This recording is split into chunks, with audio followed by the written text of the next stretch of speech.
It's a poison. That doesn't help the stress level. No, don't do it. Get a grip. This stupid video I just showed you. I almost stroked out and died over it. You're watching a different show. You donkey. You ain't a captain of nothing but a sinking ship. Don't do this to me, Harry. The Ohio State. It's Ohio State. What do you mean, the? 312-988-15. Hello? You tell Johnny all you've heard and seen. Sometimes it's good to just yell about football. Yeah, that's right. Yeah, that's right. Welcome in. Welcome back, folks. Happy Friday. Happy Friday. We're in a weird spot. And I say that a lot in Notre Dame land. This is bugging me. The quarter zip looked good. Then I put the chain on. Now it's messing it up. I'm not worried about that though. The things just couldn't be weirder. Things just couldn't be weirder. Every time I've been doing this 9 years, next year will be my 10th year on YouTube. Every time you say, I've seen it all, I've experienced it all in Notre Dame land, the next wild thing happens and it blows your mind and you're like, this is so Notre Dame-y. This is so Notre Dame-y. And here we are again. It's amazing how this little university in Indiana ends up at the center of the biggest drama of the year. It's amazing to me.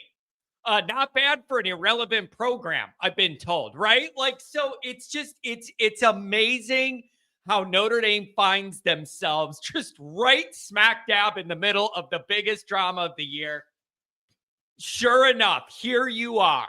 You're on the cut line. You're living on the fault line. That's my boomer joke. By far, probably the worst Doobie Brothers album of all time. Too much Michael McDonald. Too much Michael McDonald. I keep forgetting about the CFP committee. I keep forgetting that Miami beat Notre Dame head to head. Too much Michael McDonald on the Living on the Fault Line album. Not a big fan. Here you are. How's it going to go? How's it going to go? You going to be relaxed, sipping a cold one tomorrow, watching these games? I'm not. You talk about anxiety off the charts. You're helpless. There's nothing you can do but watch and hope. And then if you survive the watch and hope fest tomorrow, you got to wake up Sunday and watch and hope some more. It ain't a comfortable place to be, but here we find ourselves, Notre Dame Nation. And in the middle of all of it, you signed a truly elite, dynamic recruiting class, and everyone's distracted by the playoff. It's just the irony of all of this. You finally get the Notre Dame recruiting class you've been begging for 30 years of your life, and it gets overshadowed by all this drama. It is so Notre Dame-y. You got a recruiting class ranked ahead of Ohio State, ahead of Alabama, and ahead of Georgia, and all everybody's worried about is the playoff. You can't make it up. That's why I'm able to do this year-round, because there's always something for you. There's always something for you, man. There's always something for you. Everybody be calm. Vegas says Notre Dame is in, and they always know.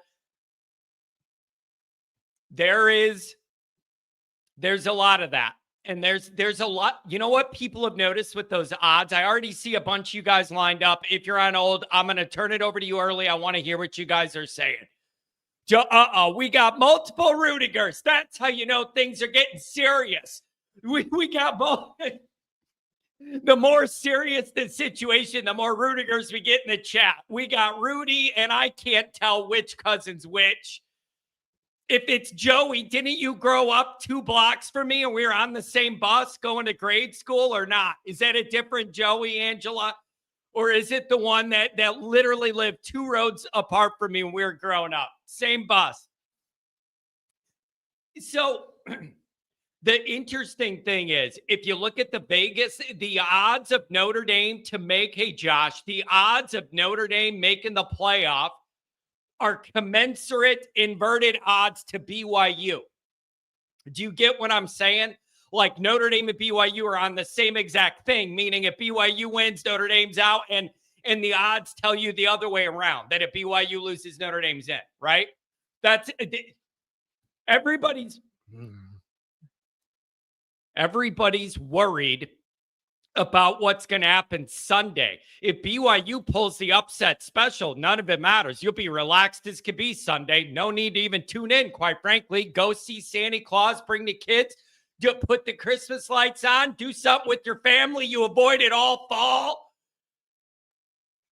If BYU wins, none of this matters. Notre Dame and Miami could be pissed off.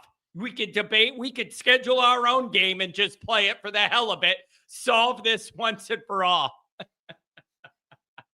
Yeah, that is Joey. I remember he was a little guy, though, back when we were on that bus. But I remember it. I always remember my Rudigers. There's a lot of them, but I remember the ones I meet at least.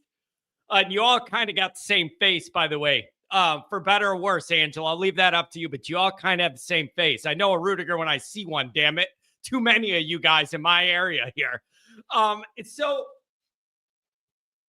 there's just a lot, man. There's just a lot. And I put on my title on the thumbnail. Could this be the last stream of the season? And by no, you know me around here long enough. You know I'm not just going to not stream in the off season. You know if I'm not here, somebody's dead or I'm in jail. Something happened if I miss a show. So, no, I don't mean I'm going to quit streaming. You know I'm not going to quit streaming. It's just that season's going to be over. Oh, John, won't we still have a bowl game? Yeah, I understand that this season will be over. So this very well could be the last stream of the season, man. We went from me complaining about the dog days of summer and when, and I'm howling and you guys are telling me it isn't even the dog days summer yet or whatever. We went from that to the verge of the Pop-Tarts Bowl. Woo! It came by fast. Stylite. I didn't even know you were alive anymore. It's just you went from the dog days of summer to this could be the last show of the regular season in an instant. In an instant. It's unbelievable how fast it went by. And here we are. This could be the end, man. You go to a bowl game, everybody's going to opt out. The season's over. I got to tell you. The idea that this Notre Dame team that is number 3 in FPI behind only Ohio State and Indiana, and as depending on where you look, the 3rd or the 4th highest odds to win a championship. The concept that team that fits that description is on the verge of literally being in the Pop-Tarts Bowl, that's a lot to handle. That's a lot to handle, you guys. I struggled with that. It was all night. I didn't go to bed 3:30 in the morning. I'm tossing and turning. I can't sleep. I'm out on the couch. I'm moving around. And all that was in my head is what this team could be. And they may very well end up in the Pop-Tarts or the Cheez-Its Bowl, whichever one's most prestigious. It's a lot to take. It's a lot to handle, and it's a lot to process. The idea that you could have a team with that good of title odds, number 3 in the FPI, and they may not even make the field is very upsetting. It's a lot to deal with. But I got to tell you, there was a way you could have solved this. Don't lose 2 games. Don't lose 2 games. Yeah, of course, many are going to opt out because they should opt out. That's the thing. It's like, oh, you could still do something in that game. No, you can't. No, everybody important's going to opt out and it's going to be miserable. No one's going to enjoy it. Nor should they. It's not the bar. Playoffs the bar. So you could have avoided this. We all know this. Whenever you want to talk about the committee or their lack of consistent philosophical argumentation and all this stuff we want to get into, you got to understand that it all has to start with the discussion of Notre Dame dropping the first 2 games. You could have went 1-1. I don't care which one is which one. You could have went 1-1 and you would have been totally fine. You couldn't do it.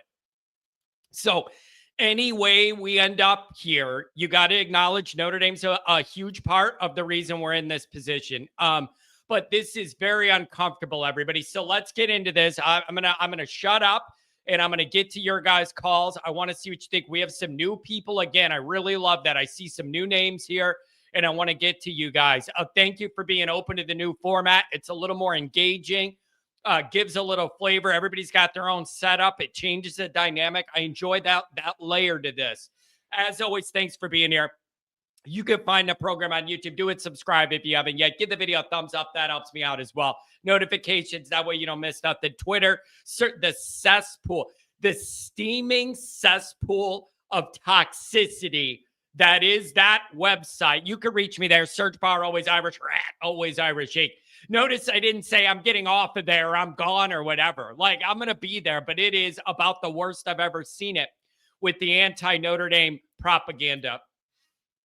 It would be different if it was pro-Miami propaganda, but it isn't. It's negative Notre Dame stuff. There's a difference between pro your team and against the other. Audio only anywhere you want it. You could get it. I really appreciate my Spotify people. There are more of you than I realized there would be. I really appreciate you guys growing us over at Spotify. Download it wherever you get your podcast. Like it, give a review, 5-star, whatever. That all helps. But we're growing there a lot, and I thank you guys for that. Notre Dame on SI. Read all about it. Wrote an article early this morning about Notre Dame's elite recruiting class and where that projects this Notre Dame program throughout the rest of Freeman's tenure. So feel free to read about that. But all of this stuff, remember, Notre Dame just landed a class. Listen, that USC #1 ranking in this class is fraudulent. They signed like 50 guys. Half of them are 3 stars. You could argue Notre Dame has the best class. And if the Teddy Gerard thing comes full circle, it very well could be there anyways. But when you're looking at that USC #1, that is bulk volume. That is bulk volume of how many guys they have. Boatload of 3 stars. You could argue Notre Dame's #1 class. So you're going to have that whether we're down in the dumps Sunday or what. You're going to at least have that. You're going to at least have that. Patreon.com/Always Irish. So here's some of the plan for the rest of the week. Okay. Here's what we're going to do. The Always Irish crew is going to do a round table at our normal Sunday night, 6 o'clock time spot. That's what we're shooting for. So I'm sure a lot of people are going to go. I'm sure a lot of people are going to go live right when the news breaks, 11:15, 11:30 Central, I believe. I'm sure a lot of people are going to go live then. We're going to hold off. We're going to go live at our normal Sunday night time. Whoever on my team, me and Goolsby, and we're going to try and get Jared on if he's available. Jack will be available. We'll get Tim on. And whoever's available is going to come on, and we're going to cover it. Whether we're thrilled or whether we're upset, we're going to go live here on YouTube. The Always Irish content team will be with you.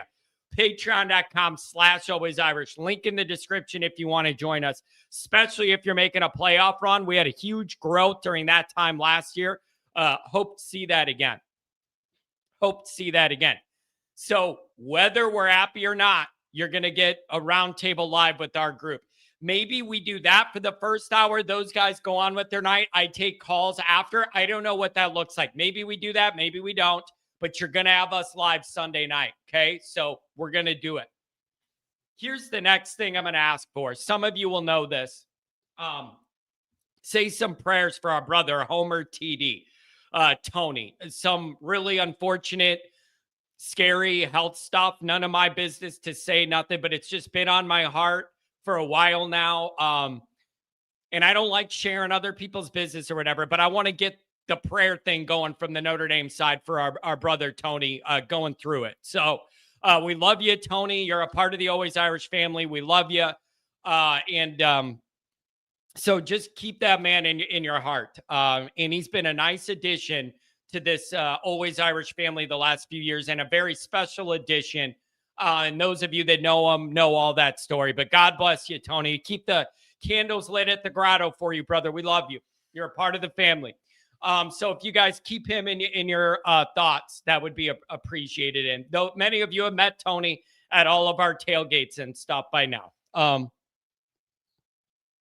So if we could do that. The other interesting thing, and I'm open to this, if any of you guys want to debate it or go over it, I'm open to it. Beat writers on the Notre Dame side saying, I understand the Miami had that argument, and I'm kind of old school, and maybe they deserve it.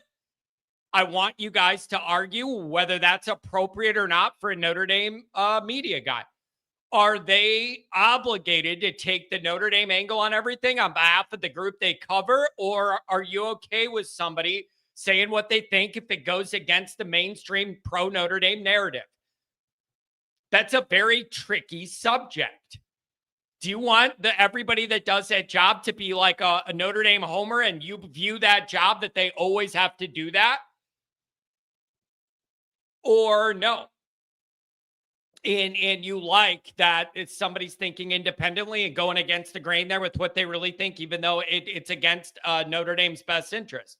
I don't know the answer. I'm just asking the question. I think it's a very interesting dynamic, right? So how do you want your Notre Dame media people to handle this is a very fair question. I put out a Patreon video yesterday saying, I understand the Miami argument. If the tables were flipped, all of you would be making the same argument. I'd be making that dead argument. You can't act like that part of this isn't a legitimate argument. This comes down to a matter of what do you value and how much do you weight what you value? Bad losses, good wins, who you played, a game in week one. Like it's all very subjective. What do you value and how much do you weight it? And everyone's answers to that are going to differ. And that's the position we find ourselves in. So let me get this out. I'll do a couple chats and then I'll hand it to you guys. Okay. A couple things could happen here. Number one is if BYU pulls the upset, everybody's screwed that's mad right now, and we can all argue about it. One possibility here is maybe the Notre Dame Miami comparison's over and we're just all over worrying. Like there's nothing that committee guy said that doesn't indicate that the Notre Dame Miami thing is already over. He's not going to say that on the show when he's interviewed on Tuesday. Oh yeah, idle teams can move up. We reevaluate people every week or whatever. He said that. But there is a possibility in this that the evaluation between those two is over. And Miami didn't really gain a bunch of ground in the last one, and neither one of them play, and it's over. The guy's going to be neutral to build the TV stuff, right? And to build the narrative. It is a reality show, all this drama. There is a possibility that the Notre Dame Miami thing's over. And they've already decided Notre Dame's added them, and they're waiting a week for that to finally, happen or whatever. There is that possibility. Now, I'm a Notre Dame worrier. That's why I write an article before the games of what could go wrong. I'm a worrier. As a worrier, and when you're my age at 41, if something could go wrong for Notre Dame, it's gone wrong for Notre Dame in my lifetime. So my lived experience is for something bad to happen. So you're thinking, okay, they're setting up the flip for Miami over Notre Dame. I see it coming a mile away. I can see what they're doing. I'm open to the idea that Notre Dame Miami thing is over. And they just weren't going to say that on the show and kill all the drama. They know it would come on the last week. Nothing that guy said didn't say that that's not what has happened. But he did leave the door open. Idle teams can move, whatever. You still got to answer me how it makes sense if you were going to jump Miami over Notre Dame. It didn't happen last week when neither one of them play a game. And I know people are like, well, Navy plays and Boise plays, and that could increase Notre Dame's stock or whatever. Bro, if you're down to a part of this where what Boise and Navy do dictate if you get a chance to play the championship, maybe you're just out then. If that's what is going to make the difference is what Boise State does, maybe you should be out then. I don't know, man. I don't know. And it's just, so I don't know, you guys, but I am open to the idea that's over, or maybe the committee will succumb to the media and the social media pressure, and at the last minute flip Notre Dame and Miami, change philosophical course they've been on this whole journey and told you about, with neither team playing. It's a coin flip to me. It's a coin flip to me on which way this is going to go. Part of me wants to believe they made their decision. We don't have any games. Notre Dame didn't move on you. That's over, and they just haven't said it. But there is a part of me that wonders if all that media pressure and everything's getting to them, and this is setting up for them to do the flip. And again, I'm going to repeat this for the 50th time in 2 weeks. It wouldn't be that Miami ended up ahead of Notre Dame. It would be the journey we took to get there that I have an issue with. Do you guys understand that there's a big difference there? It wouldn't be me saying, I absolutely can't believe a team that beat us and ended up with the same record is ahead of us. That's totally believable. The process, the philosophical lack of consistency the committee would be on to arrive at that conclusion is what I have a problem with. And Notre Dame allowing this to be an issue by losing the 2 games. That would be my problem. If we get jumped, it isn't just the idea that Miami jumps out of Notre Dame. It's how we arrive there. It's the reasoning this committee's been giving every week for what they do. Totally reversing course on that under all this pressure from the media in the 11th hour is the weakest possible move of all time.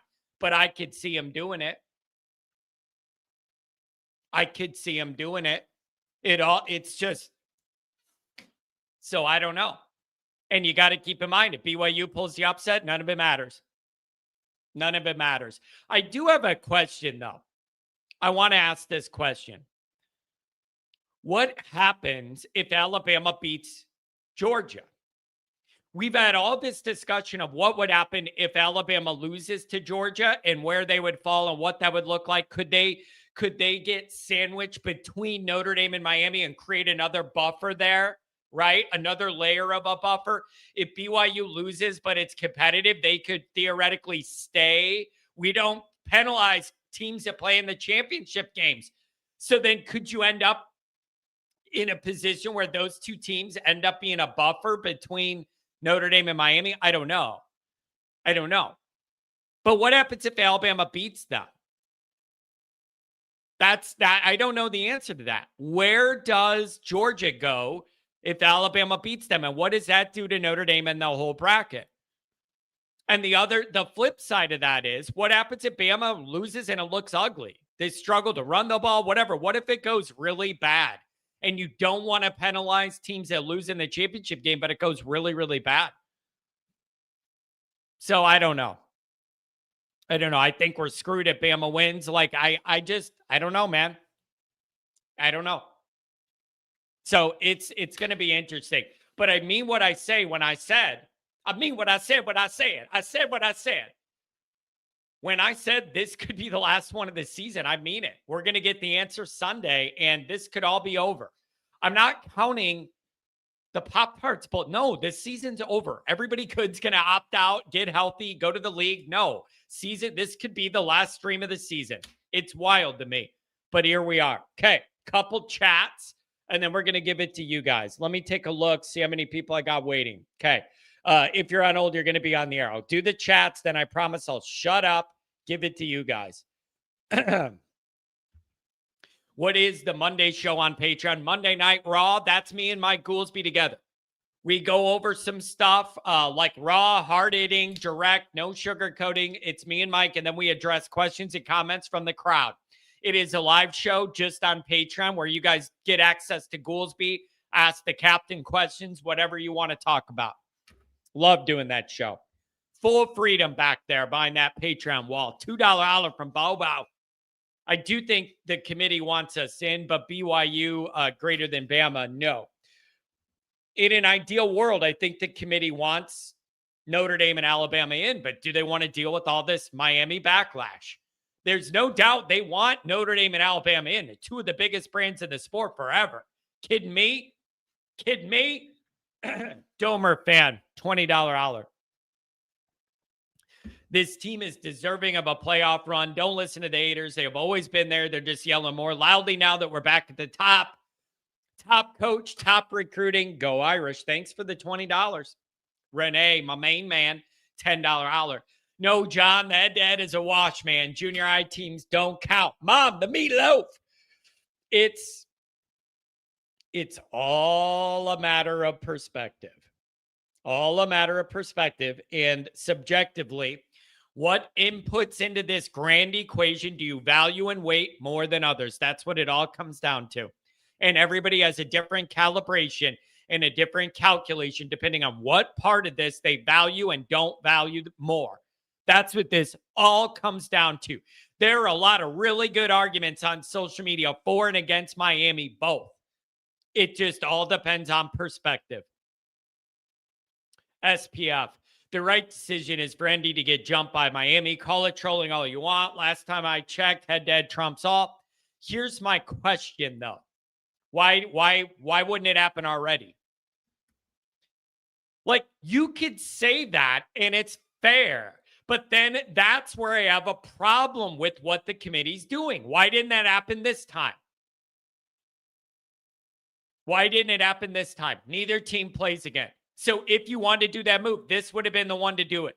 Not on Sunday, man. You're messing with people's lives. You can't make that move when neither team played. You can't do...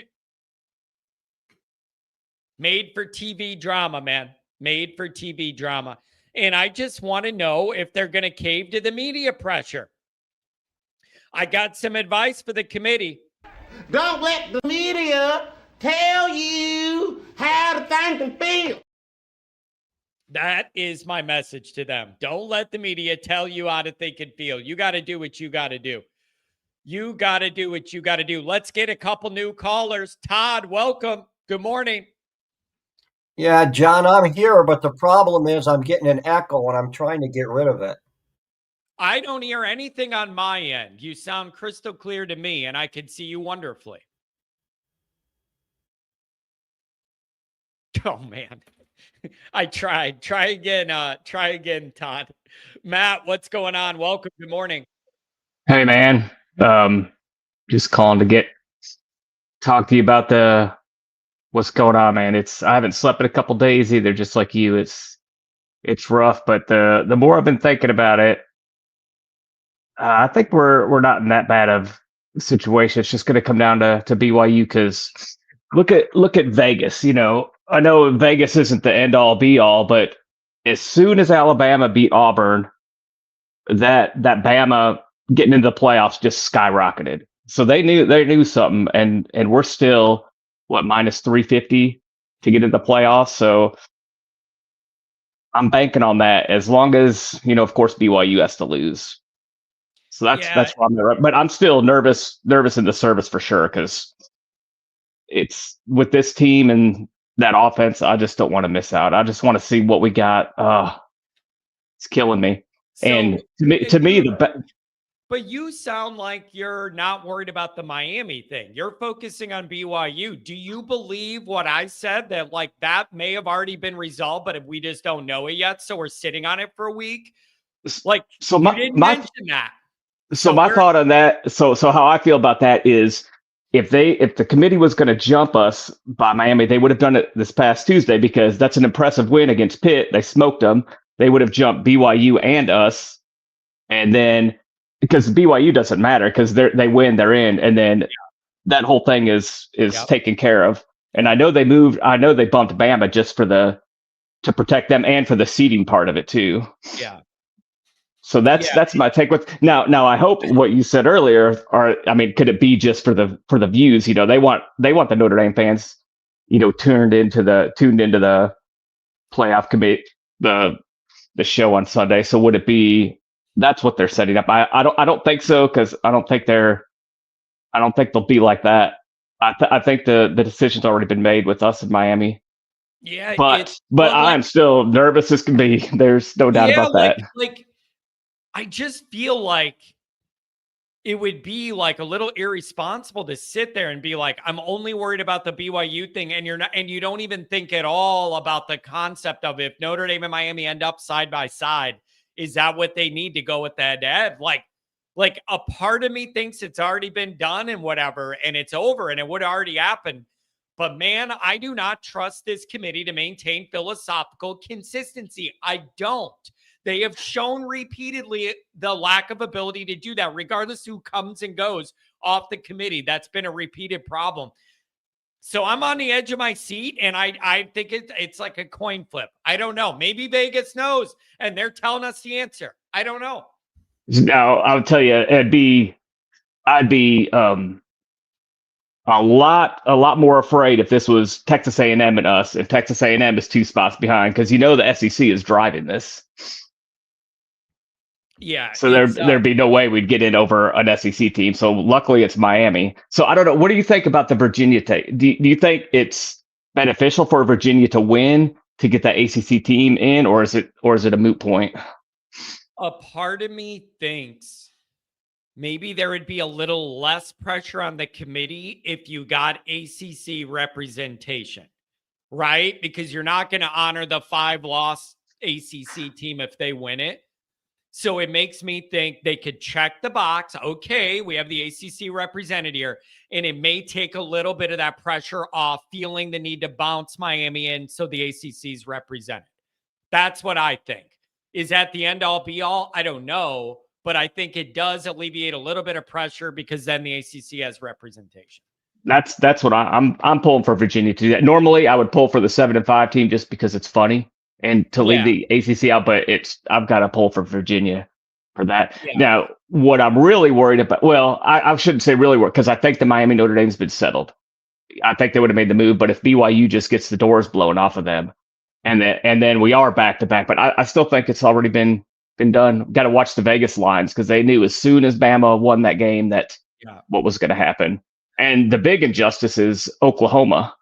But I know why they have Oklahoma where they do, because they can't have Bama jump Oklahoma because of head-to-head, even though they're not counting that against us in Miami. Yeah, it's amazing to me how no matter what, Notre Dame ends up right in the middle of the biggest drama. It's just everything Notre Dame's involved in is so magnified. And here we are again, literally driving the biggest wedge issue between the entire sport with 2 days left. It is wild, but it's the life of a Notre Dame person, man. You just keep ending up in a position like this. It's wild. I feel so irresponsible for having my son, bringing him up to be a huge Notre Dame fan now, because living down in Tennessee, you know, his mom and their side of the family's Tennessee, and then Notre Dame. So he's chose the Notre Dame route, and I kind of feel bad for him that he's going to be going suffering with us for the next however many years. It's a lot better now than it ever was in the last 30 years of my life. At 41, I will sign up for this any day. These might be the golden years of your son's life. He's 19, so he has not experienced in his adult life what we went through the last 25 years. Yeah. So you believe that if BYU loses, Notre Dame's going to be the last team in and make the cut? I think so. Yeah. I think so. Now, in my gut, yes, but my gut's also not letting me sleep and is nervous and not letting me. It's like you said, we don't know what the committee's going to do, but they also don't want to be criticized and as much as they are. So I think they would have had Miami jump us this past. That was the perfect time to do it. It would have been justified, and that's it. And they didn't. Yeah, and of course, they want Notre Dame in because we draw views. Miami doesn't they don't move the needle. Yeah. And you know what else I've been thinking about? This is a different kind of anxiety than like before a big game, right? Like there's big game anxiety like before, but then at least you feel like your side can change the outcome, right? In a big game. This is a totally different feeling because it's complete helplessness. You're Oh yeah. just sitting there praying, don't let BYU win. And there's nothing our side could do to change it. And then if you survive that, Sunday is, I hope they wake up and see it our way philosophically still. Like this helpless vibe is really uncomfortable for me. That is driving me crazy. It's eating at my innards. That and the fact that we've got not letting Jeremiah Love and Price have a chance in the playoffs. It's disgusting to me that those first two games, because when it comes down to it, it's our fault. We should have one of those first two games, and luckily we've righted the shit, but hopefully we did it enough. Yeah, it's tough, dude. It is the thought of those running backs. You're going to lose Malachi Fields, right? You're go up and get a downfield threat guy that we've been lacking and wanting. You got one of those. And the other part of it is Notre Dame would be getting healthier going into the playoffs as well. You would be able to get a couple guys back, get some guys healthy. It would be a really exciting run, but you got to be in it to win it, baby. So I don't know. It's the next 2 days are not going to be comfortable for any of us. Anything on the way out, buddy? Thanks for starting your day here. Love the setup. Just Saturdays or Sunday more. Sunday's going to be the worst day, the longest day of my life, just waiting to see that. And I really don't even want to watch it because it's going to make me sick to see it. It's going to, think about the emotional role. It's either going to be as high as we could be or as low as we could, low as we can go.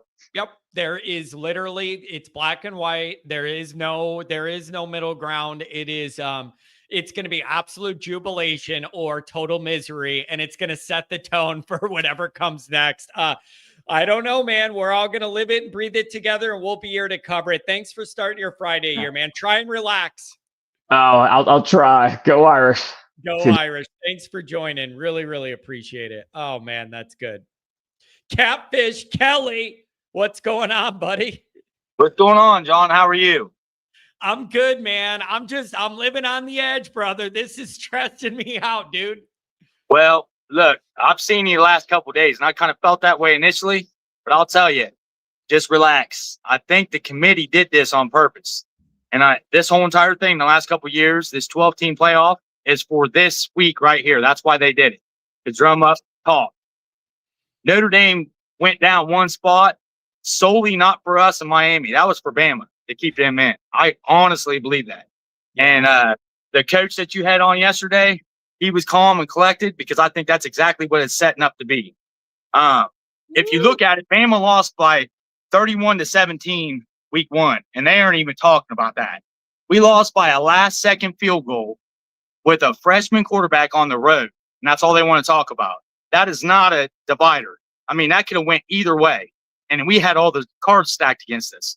So for them to talk about that as like we got beat 31-17. Now, if we got beat like that by Miami, that would have been a dividing factor. It's not. It's a mute subject. That's a toss-up.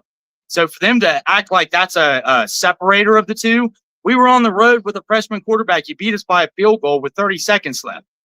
I mean, literally, if you look at both of those teams, then the next game, we lose on a botched extra point. And then on the touchdown on fourth down, I was at the game. Two guys got held, and we literally went to midfield, and we couldn't get that was a complete travesty as well. So to talk about those two games like Notre Dame got beat, like they're a different team now. And I think the committee knows that by putting them at 10, or they would have flipped us the last 4 weeks. They didn't do it because they want them in. They know the better team. And here, let's talk about this. This is where it gets interesting. Last year, number one was Oregon. When they went to the playoffs, they had the hardest second round game, and that was OSU. This year, I think OSU's sitting in the same spot because we get in the playoffs. OSU don't want none of this Notre Dame stuff. They beat us 3 years now, and we have a little chip on our shoulder. They don't want to play Notre Dame right now. So if we get in the playoffs, I guarantee they're going to be worried. And that's going to be 2 years in a row. The number 1 seed has to sit and possibly play one of the best teams in the country. That's where I'm saying, like, this is getting interesting. And that's why we have the 12-team playoff. But everybody wants to talk about all this different stuff. I'll say this. If BYU wins, they deserve to be in. There's nobody in Notre Dame land that's going to be upset by that. They deserve to be in.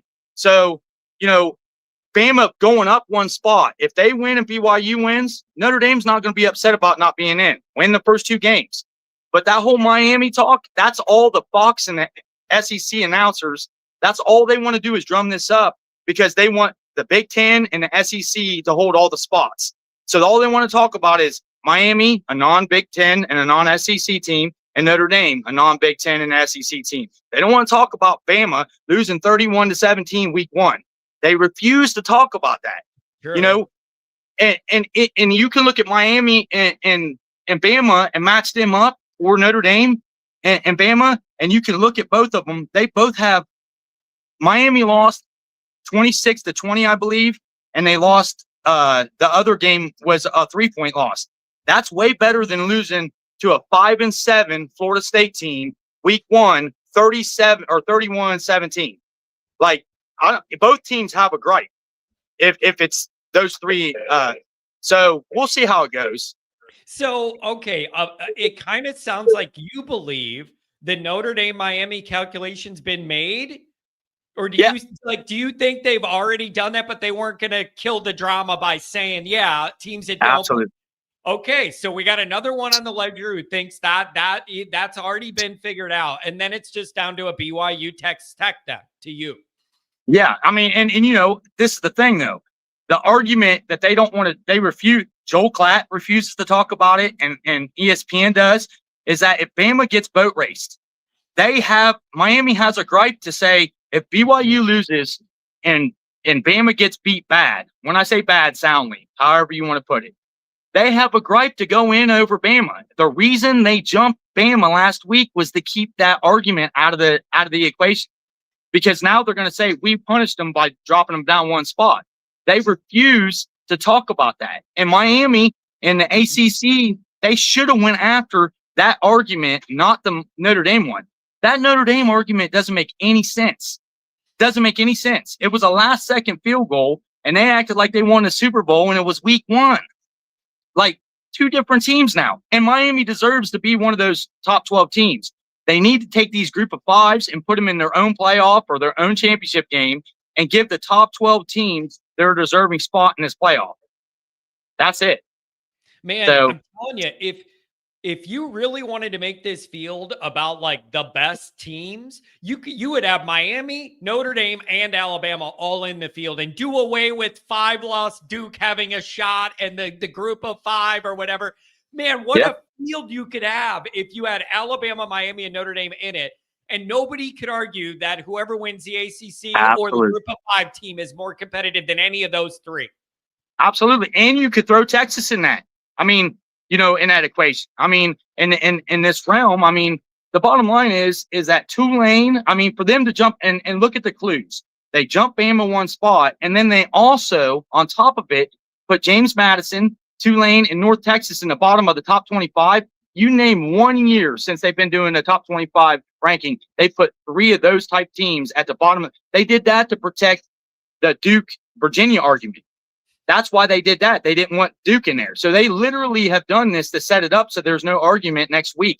And I truly believe that. Now, if something happens different, and anything can happen, it's only because the media, ESPN and Fox, have thrown this narrative because they do not want Notre Dame in there to play Ohio State. I don't think anybody in Ohio or Big Ten land does. And they know that they'll boat race Miami.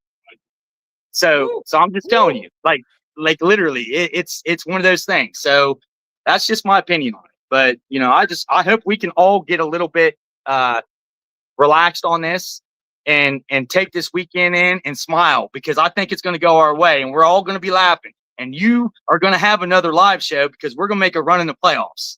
Have you ever met me, dude? You know I'm not going to relax, man. I feel myself losing weight every second this week. I'm stressing it out, bro. I'm never going to relax. Well, that's what makes your show so good. I was telling my buddy at work, I was like, you got to listen to this guy. This guy is like, he's an Ohio State fan, and he listens to Paul Keels and Jim Lachey on the radio. And I was like, you remind me of Jim Lachey. When Ohio State scores, he jumps off buildings and stuff. That's the way you are with Notre Dame.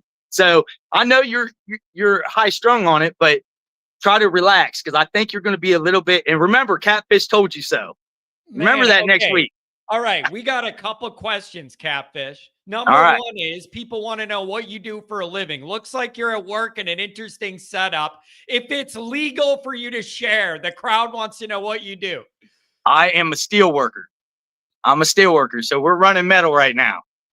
Dude, I love it, man. And secondly, everybody loves the energy. You got to get in here more regularly. You got to stop the steal and come on over more often, buddy. Well, I've listened to you. You can ask the guy I work with. I listen to you every day. So I'm here, guys. I'll be back. I love the show. It's the best podcast out, especially now that you've added even Goolsby and stuff like that. John, this is the best show. I tell everybody about it. Everybody in the chat and that the callers you have is tremendous. So keep it up, man. You guys are awesome.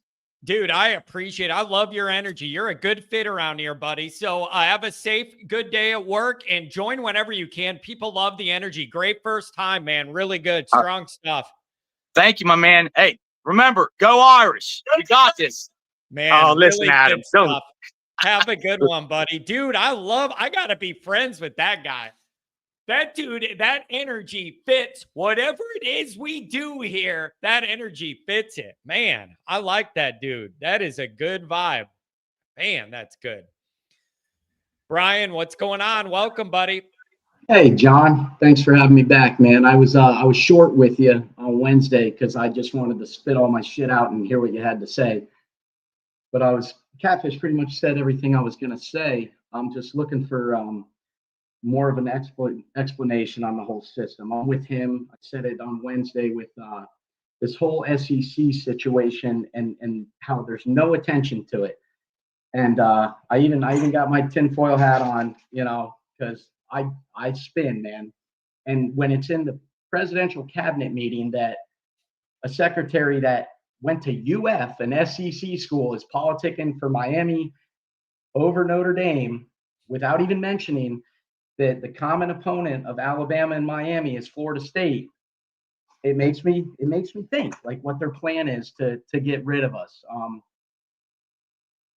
Head to head, I seem like has never mattered to them in any situation that would affect them. I mean, we can go back to '93 with us in Florida State, and back then they used to share titles. They didn't even give us a share of it, And then Miami, I see why they're pissed, because I think it was late 90s, early 2000, probably their best team they ever did have, beat Florida State head to head. They gave it to Florida State to go to the national championship and get waxed by Oklahoma. So all of a sudden now head to head matters to the SEC with two teams that aren't involved in the SEC to have you avoid what's going on in front of those two teams. If I worked for the Miami campaign board or the ACC, I see that nationally they already have everything out there. Everyone and their mother, Miami, Notre Dame, Miami, Notre Dame, Miami, Notre Dame. I think the point's across. If they really were smart to make a push, now the SEC or the ACC network should be playing Florida State versus Alabama round the clock to get that through everyone's head of how bad Alabama's loss was to a common opponent of Miami. See, but that's the thing, man. It just never seems like it's consistent philosophy criteria throughout. It seems like each team has their own little equation of things for them and against them, and then they do the one they want.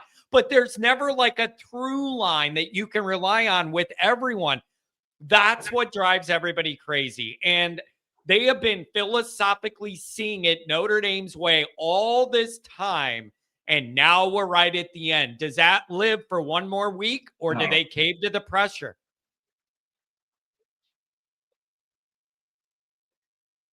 I don't know. Like I said, it's a campaign where everyone is against us. Everyone. Yep. And it is what it is. I've got friends, fans that are diehard, and they're saying what I'm saying in the opposite realm. They're like, it's all a show and they need you for ratings more than anything. So they're going against us. Like, and I mean, I think we're about the same age, John. So Catfish is putting me at a little ease, but if I'm like you, I've never been able to relax till I see triple zeros on the board because we've blown so many huge leads throughout Charlie Weiss and Brian Kelly's career. And then like we'll be up 3 scores in the fourth, and I'm like, nope, not till I see it over. And until I see us in the playoff, I'm the conspiracy guy that thinks they are 100% setting this up for us to be knocked out. And because there's no, could you imagine that they literally put us at 10 and Miami at 11 like that? There's no chance. And that's why I said they don't want them next to Bama either, because Miami has an argument all day against Alabama. So It's like, who are we going for? Now, we did discuss, I brought up with you, if they stick by that conference championship situation, then it looks like it's already set. If that's the true definition, the only thing that could possibly happen is BYU jump us, because if that is what they truly mean with the conference championships, you won't be penalized because you earn the right to play another game. Then if BYU loses, they should be at 11, and nobody jumps. Yeah, and you still have the buffer then you could still have the buffer between Notre Dame and Miami discussion then. And every spot there's a team between Notre Dame and Miami is more breathing room for that discussion to not be flaming. That's how I look at it, And every time Miami and Notre Dame get closer, it puts it all in people's heads. So I don't know, man. I don't know. So this is just a very uncomfortable feeling. It's going to be a long weekend. Yeah, again, I'm with you. I'm like, oh boy, it's just sit back and watch. And last week, nothing went our way. So we'll see what happens. But it also bugs me that, hey, let's make this guy the director of the CFP, who's you can't tell me this guy doesn't have a bias against Notre Dame, because he had to fire his head coach after we beat the hell out of him in Arkansas on Lou Holtz Day.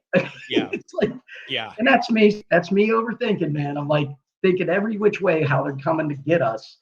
And what really sucks that I always appreciate you mentioning is, in the end, God, we did it to ourselves. And it really bugs me that there's no humility in the fans to go, wow, we probably shouldn't have lost to 2 shitty teams, and maybe made it to our conference championship game for the first time in history. I mean, shit, Notre Dame has been to the ACC championship game with 1 year in the conference. Miami's never even been. So where's their humility? But that's for them to decide.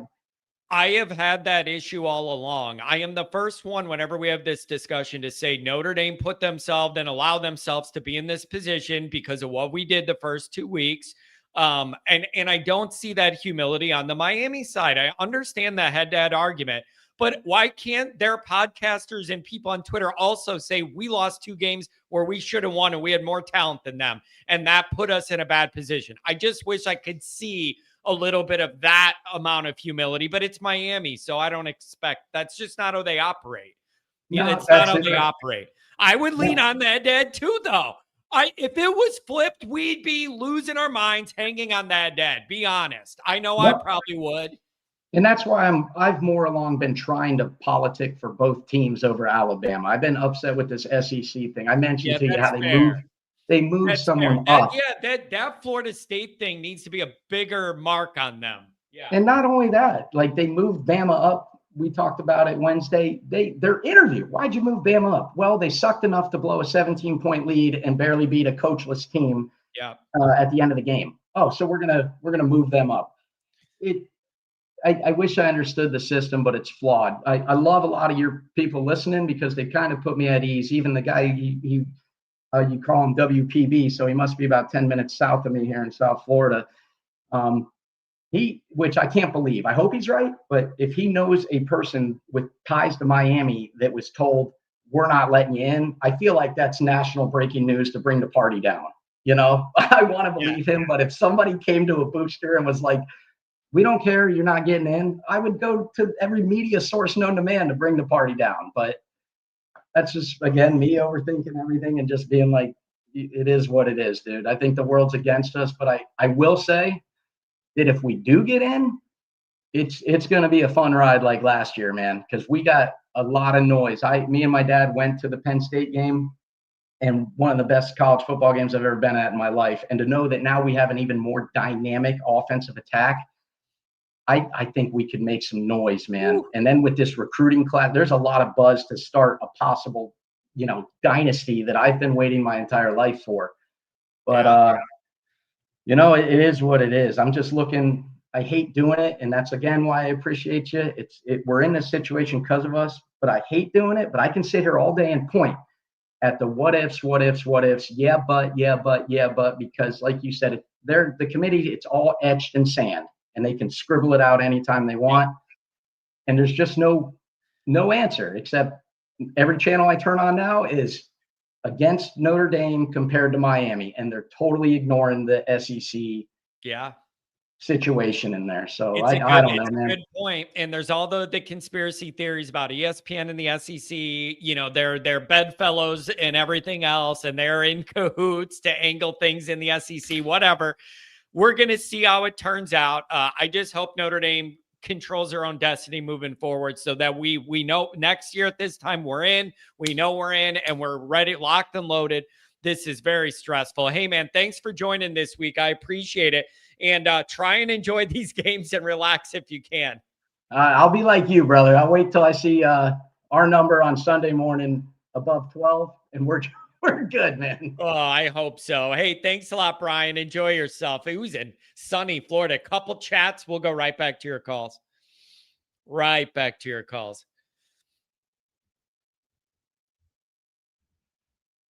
Efficient footballer, $5 holler. Johnny boy, if you could have lunch with any Notre Dame player or coach all time, who are you going to pick? You know I'm going to pick. I'm picking the American coach, Frank Leahy. There's not even a second of hesitation. I'm talking to Frankie, my Notre Dame hero.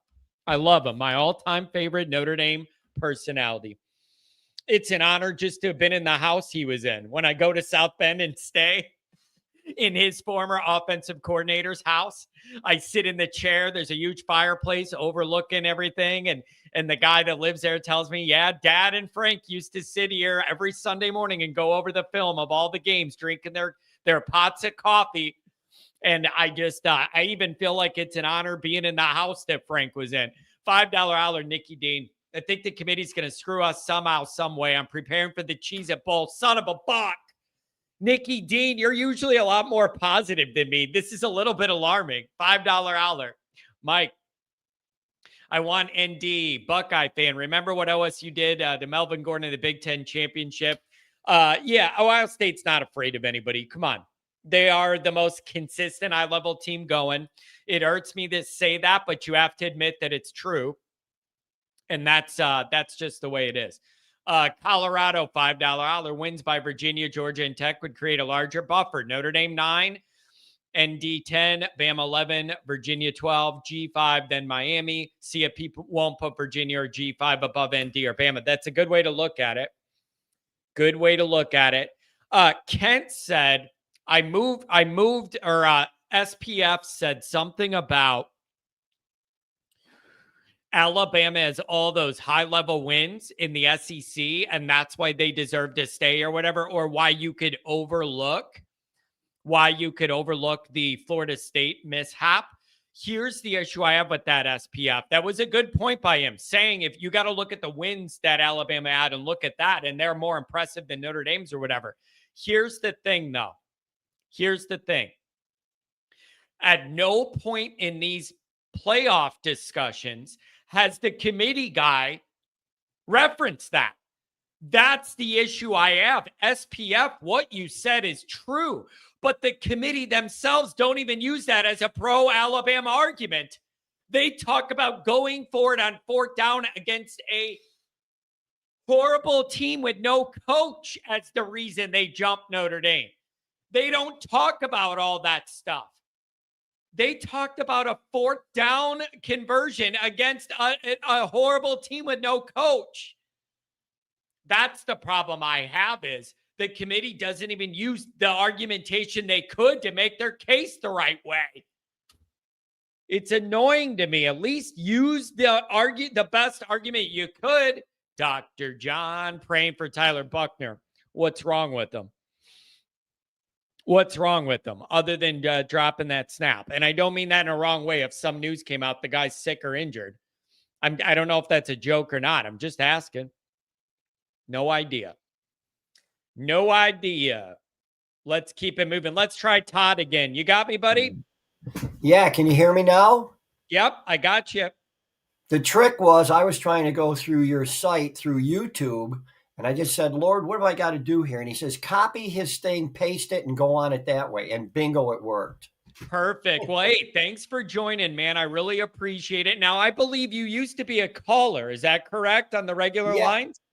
Yeah, and the problem was that I started calling and it was telling me, well, it's offline. So I had my son call from South Carolina, my daughter call from PA phone number, and everybody was getting the same thing. And I said, what's up with this? Well, then I went in and I seen the thing where you're going new digital. So this is awesome. So Yeah. I want you to notice, see in the background, the picture there above the door? That's a picture I found for $1 in a furniture store, used furniture store, of a game I'm thinking took place in the 60s at Wrigley Field, no lights, St. Louis and the Cubs. And I got it because my dad lived in, of course, like I told you before, my grandmother took him to Chicago when he was about a year old. So from 1916 to 1930, he lived in Chicago about 2.5 blocks from Wrigley Field. So he went to all the games. So to me, that's kind of like a thing for my dad. And I'm going to show you this. That hat is 2 years younger than you, 1987. There you go. Well, anyways, what I wanted to talk to you about, the committee, once again, everybody's hitting the nail on the head. They don't want to address the fact that Miami has 2 midseason losses that were bad to unranked teams who, at the time they played them, weren't even in the others receiving votes to get in the top 25. They don't want to address that. And then we hear, oh, well, they beat Notre Dame. Okay, let's use that scenario. You're in if you beat Notre Dame. So does that mean that Florida State's in because they beat Alabama? Does that mean Arizona State's in because they beat Texas Tech? Or how about St. Louis and Louisville and SMU in because they beat Miami? And everybody's talking about strength of schedule for Miami. Who'd they play their second game? An FCS team, Bethune-Cookman. I mean, come on. You counting a win against Bethune-Cookman to go against the same record as Notre Dame, who we played one group of 5, Navy, who was in and out of the top 25, and everybody else was a Power 4 team. So then I hear the thing by Cristobal. He's crying about how, we didn't have these guys and we lost them. Hey, we lost 60% of our offensive line, right? That's a good point. Schraft, Jagasaw, and Craig. I mean, what's he complaining about, right? Plus, we didn't have Rubio. He's been gone for a while. And Greathouse played what, 2 games? That's it. So if he wants to talk about losing players, that's where it's not about individuals. It's about a team. Devonta Smith was out for a large portion of the year. Smith was unavailable, and then he's come back and played good football. That's another guy. Like, it's okay. Now, Todd, here's probably the best pro-Miami argument I've heard, and I would love for you to come back at me about that. I've really thought about this as fairly as I can, putting the Notre Dame aside. And let me say this.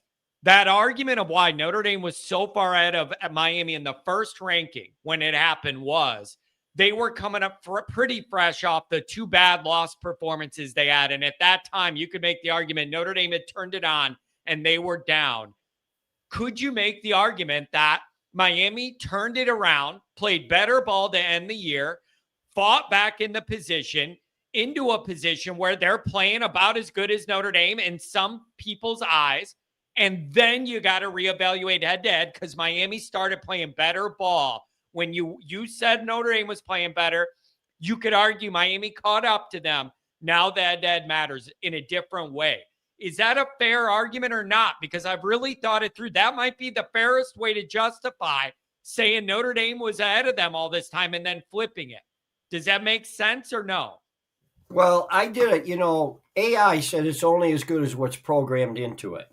So I went on and I looked up, I gave it a scenario. And basically it was team A, team B. Well, the committee's supposed to decide things based on performance on the field. And I won't get into all the little things after that, but strength of schedule, head to head, common opponents, conference championship. Number 6, quality losses versus bad losses. A close loss to a top team is viewed better than a blowout loss to an unranked team. But then when you get down below, it addresses my scenario. Team A won head to head, beat Team B, but lost twice to unranked teams. The committee sees those 2 losses as bad. They're supposed to, because they weren't to quality competition, potentially hurting Team A's ranking despite the head-to-head win.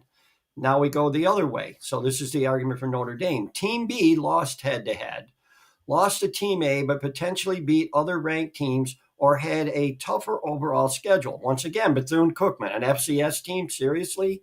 Team B's strong performance against other quality opponents might outweigh the head-to-head loss, especially if Team A, Miami's losses, were to weak teams. So the funny thing about this is I did something between the SEC and the Big Ten. So that's compromise. That's a composite of 34 teams. Out of the 34 teams in the Big Ten and the SEC, all but 4 teams played FCS teams. The only 4 teams that did not schedule an FCS team were Texas in the SEC, which is old school football, and listen to this, USC, UCLA, and Michigan. They're the only ones that did not, between the SEC and the Big Ten, play an FCS school. So they all play them, even in the Big 12, even in some of the conferences, FCS teams.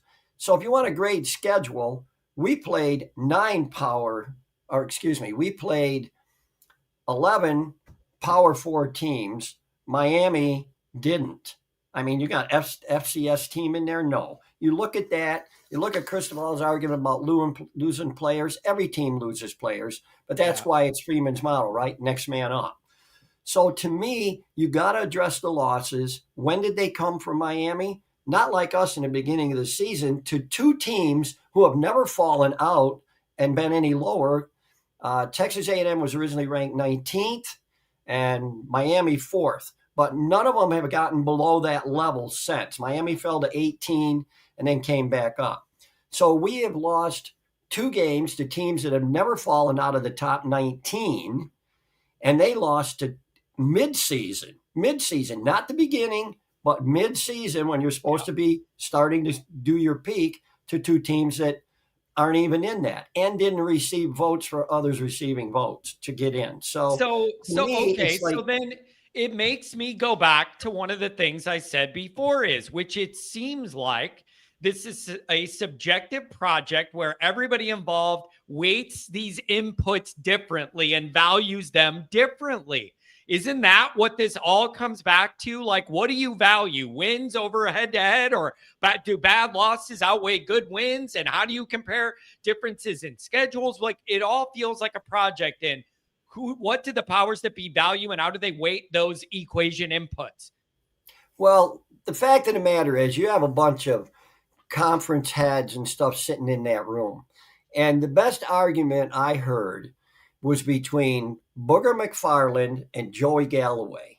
And McFarland says they should put Miami in because they beat Notre Dame.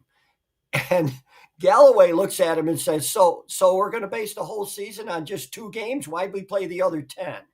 He says, you can't do that. And Galloway's a proponent for us. He says, listen, right now, the team that's playing in all 3 phases of the game, as far as I'm concerned, is Notre Dame. And this is an Ohio State guy. He says it's Notre Dame. You should have guys like Galloway who have played the game, who understand it and study film, do these things. The other one would be the kid McElroy. I would have him on the committee. I would have Herb Street on it. I'll tell you who would really be good to have on that committee would be Saban. He would tell you like it is. Look, I look at this, I look at that. But to put commissioners and people in there, some maybe played football, some didn't, but they're all striving for their conferences. You know that. That's what they're doing. Okay, all right. Now, I want to be fair here, and I'm going to address a couple of the things that have come up during your argumentation. Here's an argument against Notre Dame. I want to see how you respond. who's Notre Dame's big wins against? Is Southern it Cal, USC, and then what? right? Like, that's an argument against Notre Dame, and show me your top wins, and it ain't that great if the top one's USC, and then what? How would you answer that? You played a ranked Navy, you played a ranked Pitt, and you played USC. Okay. Mm-hmm. Now, my argument is we beat those teams. The simple thing for Miami is this: it boils down to this: win the games you're supposed to win, don't lose the games you're supposed to win. And that's what this is all about. Miami lost games to people they were supposed to beat. The spread was probably double digits. It's true. And so that's the whole key. Win the games you're supposed to win and don't lose the games you're supposed to win. We lost 2 games. Miami was ranked higher than us, and I can't remember what the original spread was, but I don't think we were favored against Miami. And then Texas A&M, we probably were favored. So we lost one that we were favored in, and we lost one that we weren't favored in. But Miami lost 2 games mid-season to teams that they weren't supposed to lose to. And you have to address that. Are those 2 losses worse for Miami than the 2 losses we had? And the answer has to be yes, because of the quality of the teams that are represented. That it's as simple as that. But the thing is, I look for some scenarios where maybe Miami could get in, because I heard some stuff said about how, well, the higher rated team, even if they don't play in the conference championship, would get in to represent the league. Well, there's the other point of view. If you're so good, Miami, how are you not playing in the championship game? You got a first place team and a 6th place team with 5 losses that's playing in the championship game. Okay, but all right, but see, if I play the devil's advocate against it, then I say, if you want to knock Miami for doing that, then you got to knock Notre Dame for not beating the team that couldn't even make it into that bad conference's championship game. And I see that. Like, everything just leads to everything else. Well, and the things are this. A couple of the keys are going to be, like, are you going to penalize a team for losing a championship game, right? A conference championship game. They say they don't want to. Right. According to their, I don't know if you want to call them bylaws for the committee, it says they reward you for winning a championship game. So if they're going to reward you for winning a championship game, then don't they have to knock you for losing it? I mean, you can't have it both ways. You can't say, well, we'll reward them if they win, but we won't say anything if they lose. So Alabama would have 3 losses. And if you look at the Oklahoma game, which blew my mind, was Oklahoma, they're ready to beat that team, and somebody blows an assignment for LSU on the defense. They completely let the guy run down the field. So if I'm a guy and I'm evaluating that game, I'm saying, did Oklahoma win this game, or did a mistake on defense lose the game for LSU? Yeah. So there's a lot to weigh, and I don't know if these guys know how to look at film. I mean, some of them do, undoubtedly. But like I say, once again, they represent their conferences and stuff. But like when we had our guy in there, that helped set the whole thing up, right? Our former athletic director. And so I heard a lot of talk about that. If BYU loses, do you think Notre Dame makes it and they keep it where it is with Miami behind us and we slide in there? Are you feeling that, or do you really not? It's a coin flip. Well, see, BYU, I don't think BYU is going to win. I don't think they're going to win. I mean, I don't even think it's going to be close. And most of the guys I listen to say the same thing. I mean, it's not going to be close. Should we want it to be close? Because then they could stay as a buffer between Notre Dame and Miami. If you don't want to penalize teams for losing in their conference championship, should we want them to lose but close so they keep them between Notre Dame and Miami as a reason to not have to deal with head-to-head? Is that an angle here? I don't know, because you're looking at the 11th place team, which is automatically going to get deposed by a group of 5 or the ACC championship. You got to remember, we're only working with 10 teams here, really. Yeah. Because you got the 4 conference winners, right? And then which are automatic, and then the group of 5, which is automatic, and then so you're looking at that. And so you're working with 10 teams actually right now is what we're looking at. You got to be 10th or below. But I'll tell you this, I would rather play Texas A&M at Texas A&M in a warmer climate, considering what the weather's going to be like coming through here in the next couple of weeks, because we're -2 right now in southwestern New York. So we're supposed to get this cold front coming through. I'd rather have them in a warmer climate playing Texas A&M, who I believe we can beat. And psychologically, we want to beat them. I think I'd rather face them of the first round. The second round, if things hold the way they are, it's going to be Indiana we're going to go against on a neutral field. And I would rather see that than have to go. I mean, I don't have a problem going to Oklahoma either, but I don't want to go to Ole Miss. And I don't, which they're going to, who knows how they're going to react. And what's the committee going to do with that deal about losing your head coach? They moved up. Lane Kiffin left and they moved up a spot. So they didn't ding them. I mean, I think they're all situated then. Well, they're going to be in. I mean, the teams that are in right now are you know, Ohio State, Indiana, Texas A&M, the zeros and the Georgia, one. They're in. I think Alabama's on the bubble. I think they put Alabama there. Like one of the people said, they need people to watch these things happen. But they did ask a question of the chair of the committee, which I don't understand, because even the commentators that asked him said, you know, we don't understand where he's even coming from. But they asked him, are the people that are there right now before conference championships, are they going to stay where they're at, the ones that don't have the conference championships, or can they move? And he said they can move up or they could move down. So he's leaving that wide open. So that's like saying, well, you know, if Alabama shows good, we could keep them there and keep Notre Dame where they're at and not have to use Miami. But once again, to me, it boils down to what I just said just shortly before this. Win the games you're supposed to win, and don't lose the games you're supposed to lose. That's fair. And they lost 2 games mid-season that they shouldn't have lost. That's fair. And they got nobody to blame but themselves. We lost the first 2 games, but like, you know, if they want to consider things and look at players lost and everything, new defensive coordinator. So we're learning a new system. We got basically a freshman quarterback, a rookie quarterback, who really hasn't had a chance to go out and do anything. They should have turned him loose in the first half and not waited to the second half. Yeah. And then we had all of our injuries too, man. Your offensive line has been in trouble since week 1. Like, since the 4th of July incident, your O-line's had trouble. Like, so hey, Todd, I'm with you. Really, really good first call on the new format, man. Come back, stick around. I liked your phone calls around playoff time last year. I'm glad you're with the on the digital trend here, man. Good. Thanks for touching base. It's been a while.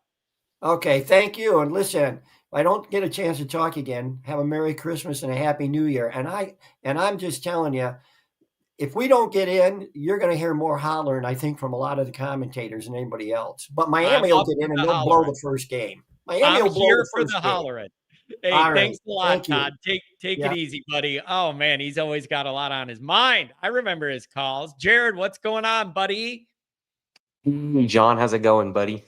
It's going good, man. I like that backdrop there. Looks like that's taken some time to acquire. That's sweet. Oh yeah, dude. I built all those. Me and my dad built all those shelves, and yeah, it's been like 3 years of collecting those, but.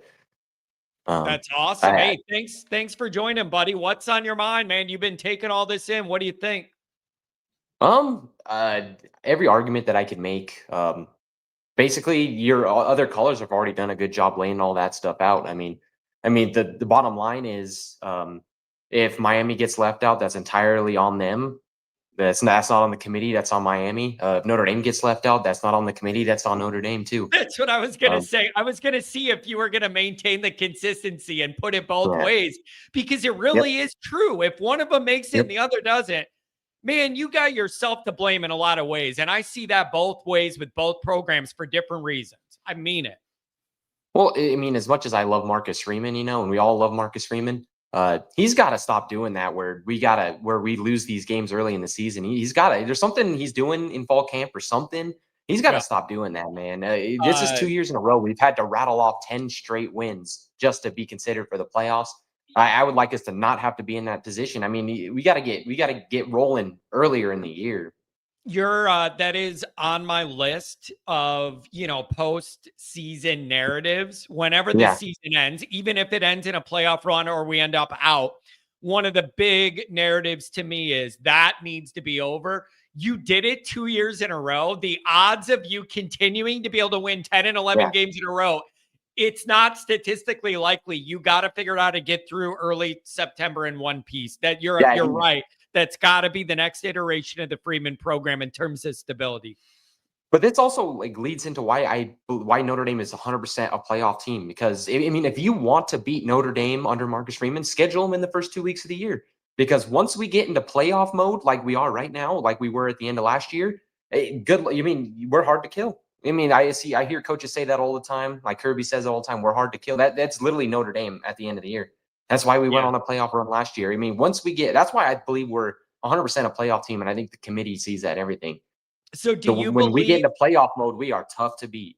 Yeah. Do you believe that the Notre Dame Miami thing has already been adjudicated and they just haven't said it for sure? Or do you think that there's still a chance they cave to the pressure, those two teams end up back to back, and then they feel the obligation to flip? Where's your anxiety, comfort level with that dynamic? Well, here's this thing. I've heard some of your callers say that they moved Alabama ahead of Notre Dame to protect Alabama. I'm going to come at it with a little more optimism. I think they did that to protect Notre Dame, because if Alabama loses that game, I believe they'll move Alabama behind Notre Dame, and then that'll kind of put that buffer between Bama or Notre Dame and Miami. I think it's more there. I'm going to be more optimistic. I think that's more there to protect Notre Dame, because then you'd have to justify because if BYU loses close, you would then have to justify Miami not just jumping Notre Dame. You'd have to justify them jumping BYU and Alabama as well. Yeah. And I think it kind of avoids that heavy conversation for the committee. I think they protected themselves a little bit, plus Notre Dame, because I think the committee is very high on Notre Dame, and they believe Notre Dame's a playoff team, which I think we all do as well. And I hope we make it too, because like what one of your first callers said, it makes me sick to my stomach to think that we would waste this backfield that we have this year to not make a playoff run this year, especially with how good the defense is playing now. I feel I would say it would make me sick to my stomach to even fathom that. Well, see, that's the other part of it, man. This is not a Notre Dame team that you feel like is like barely hanging on for life, lucky to be in the discussion. Like, they've trended straight up, won 10 games in a row by double digits, even with a lot of injuries. You finally have like a well-rounded team. You still can't make kicks. But you're pretty good on all the other special teams. You have a good defense now, and you can run and throw the ball. That is a new Notre Dame that would be in the playoff. And if you missed it with all of those features and you don't get to see Malachi Fields, Love, and Price out there in a playoff to just see what they could do, man, it would hurt. Oh, it would be a painful offseason, dude. Well, and you're getting Jaden Greathouse back for the playoffs as well. I mean, I think this offense will be rolling. You could get Billy Boy back. Yeah. But here's another thing that is kind of giving me pause, because the last couple of weeks, it seems like we've been cheering for these teams to make these upsets, and I feel like those teams is just doing everything in their power to lose those games. I'm kind of almost expecting Texas Tech and Georgia to just play really, really, really bad football tomorrow. I'm just almost just expecting that, just because watching LSU and Auburn last week. Jared, listen, in an ideal world, you control your own destiny, and we blew that in 2 games. But I'm telling you, it was a rare year where you got into mid-late November and you didn't get any of these big upsets that change everything. That's not true. Games off the list, except for what? A&M, which hurt us.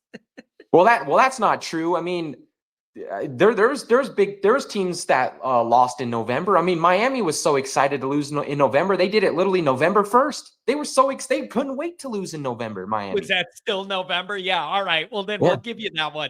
So I don't know, man. But you are right. You think the anxiety's high now. What if Georgia plays bad? Texas Tech moves the ball and turns it over a bunch and makes it a ball game. Like, there's heavy, because if BYU wins, Sunday isn't going to be that stressful. It's just going to be a funeral. Yeah. Well, I mean, I'm just almost preparing myself for it because I don't know if you watched the LSU and Auburn last week, but I those did. two teams did everything in their power to lose that game. Yeah.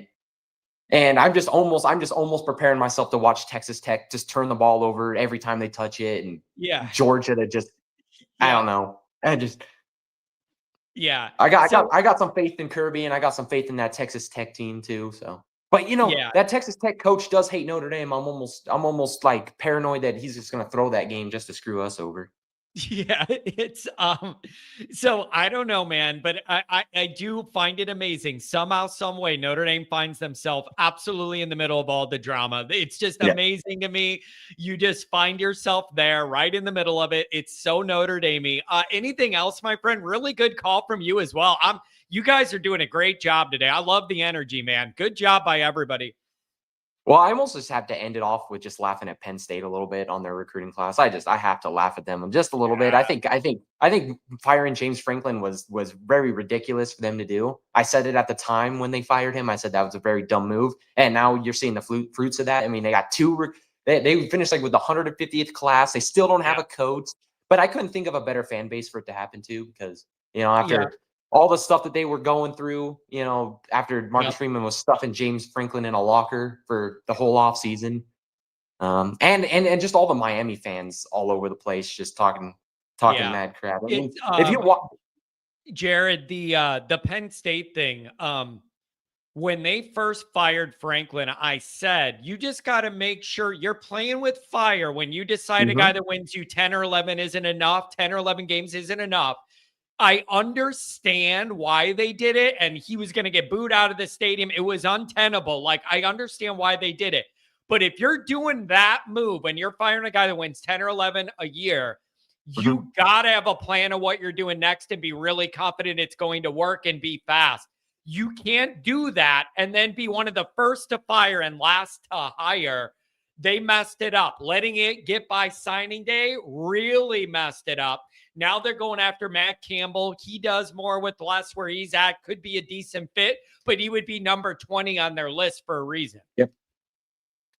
And I guess the last thing I want to say is just forget about all these Miami fans on the internet, because when you turn on a Miami fan on TV, you could hardly believe that Miami fans even exist when you watch them play on TV, because no one goes to their games. So it's just kind of weird that all these Miami fans have an internet connection, but none of them have a car. So that's just all I wanted to say. Jared, hey, thanks a lot, buddy. Join again. Really good call. Thank you. Man, I'm telling you, you guys are getting good at this. $2 holler. K-Way for reals. Duke wins and BYU lose. Put both of us in. There you go. Like in a just world, you can find a way to get both Notre Dame and Miami in and honor. In an ideal world, you guys, that's what I would want to happen, because then you would be able to reward both philosophical arguments, the pro-Miami angle and the pro-Notre Dame angle, because I see good cases for both sides. In an ideal world, it would work out like that, and both teams could get in and prove their mettle against everybody else. $10 holler from the For Reals. Due to smear campaigns and propaganda, one from our own beat writer, I'm not feeling confident at all. This is the best shot we have at winning a natty since the 05 team, excluding last year. Be painful. Painful miss. $10 holler bitten by the party animal. They warned the committee would fudge the data, and they were right. Now the nerds return with the BCS mega computer. Revenge of the Nerds Part 3. The BCS is back. Blank your feelings. Riley, $2 holler. Would we get Jagasaw back? I don't believe so. Shut down for the year is my understanding. A lot more damage than they thought. Had to go back in and do more, and it's just not a great situation. Brendan usually goes quick and gets back at his day. What's up, Brendan? I see you, Pat. What's going on, Brendan? Welcome. John, Ohio gozaimasu. Hey, I'll preface all this. What's up, buddy? We are at fault. Can you hear me okay, John? Yep. Hey, so before I go on my little bit of a rant, we absolutely are at fault, right? We should either be 11-1 or 12-0. Concur on the outstanding job for Coach Freeman and the boys for the recruiting class. That is a very, very big deal. All right. Yes. And you know what? Thank you for Catfish, mentioning it, man, I'm sorry. because it is such a big deal and it's getting overshadowed. Thank you. Yeah, I mean, like if you look at it, we got what 4 times as many we got more 5 stars in like one class than during Brian Kelly got in the last 10 years. So, the guys are doing big things. And if you look at that too, what's also kind of neat to see, I think it's Rivals who does it, but they put a marker of the NIL essentially value for the player as part of the rankings. And it's very obvious. USC's paying a premium, Oregon's paying a premium, but we're like half of what those guys are doing. So you would like to think that the guys who are picking us are doing it for the right reasons, the whole choose hard thing, and aren't just necessarily mercenaries. Yeah. All right. And you know what helps that? I like the little nugget that there was no defections. You didn't have any last minute defections or anything like that. That is such a good sign for the stability of this whole operation, that there's no games being played. The people that are bought in are bought in. I love it. All right, John, it's 1:30 in the morning where I'm at. I had to stay up because I've been like you all been. I'm overseas, so my time difference is a little bit different. So the earlier caller Catfish, he was wrong on one thing. He would say no Notre Dame fan would be upset if BYU gets in. I'd be freaking upset. This is bull garbage. This is not the time for us to clutch no gosh dang pearls or any of this stuff about, it's like head to head has to matter. The freaking integrity of the sport is at stake. That is all like, it's so disingenuous and narrative fitting effectively to support the freaking SEC. If any of you all listeners listen to Josh Pate, what does he say over and over again? What is the biggest lie in college football? You are what your record says you are. That is absolutely true. This whole nonsense that like head to head matters if you're the same record, like if you're the same record and you have a head to head, then the only thing that matters is head to head is just freaking absurd. We don't play the same teams. It's not the NFC North where the Bears and the Packers play each other twice, and then they play the AFC West. And then they play the NFC South. So like when you have the team and there's 17 games, they all play the same people. And so like if you do that, then head to head does actually matter. There's 136 FBS teams. We don't play everybody the same. And it's all this data behind the scenes, which ends up kind of just being like a circle jerk because all like the Alabama has better wins. It's because of the FBI. Well, why does the FBI say what it says? Because of the AP rankings and recruiting rankings all fits into a gosh dang formula where it says the SEC is better than everybody. Like it's all just this crazy narrative.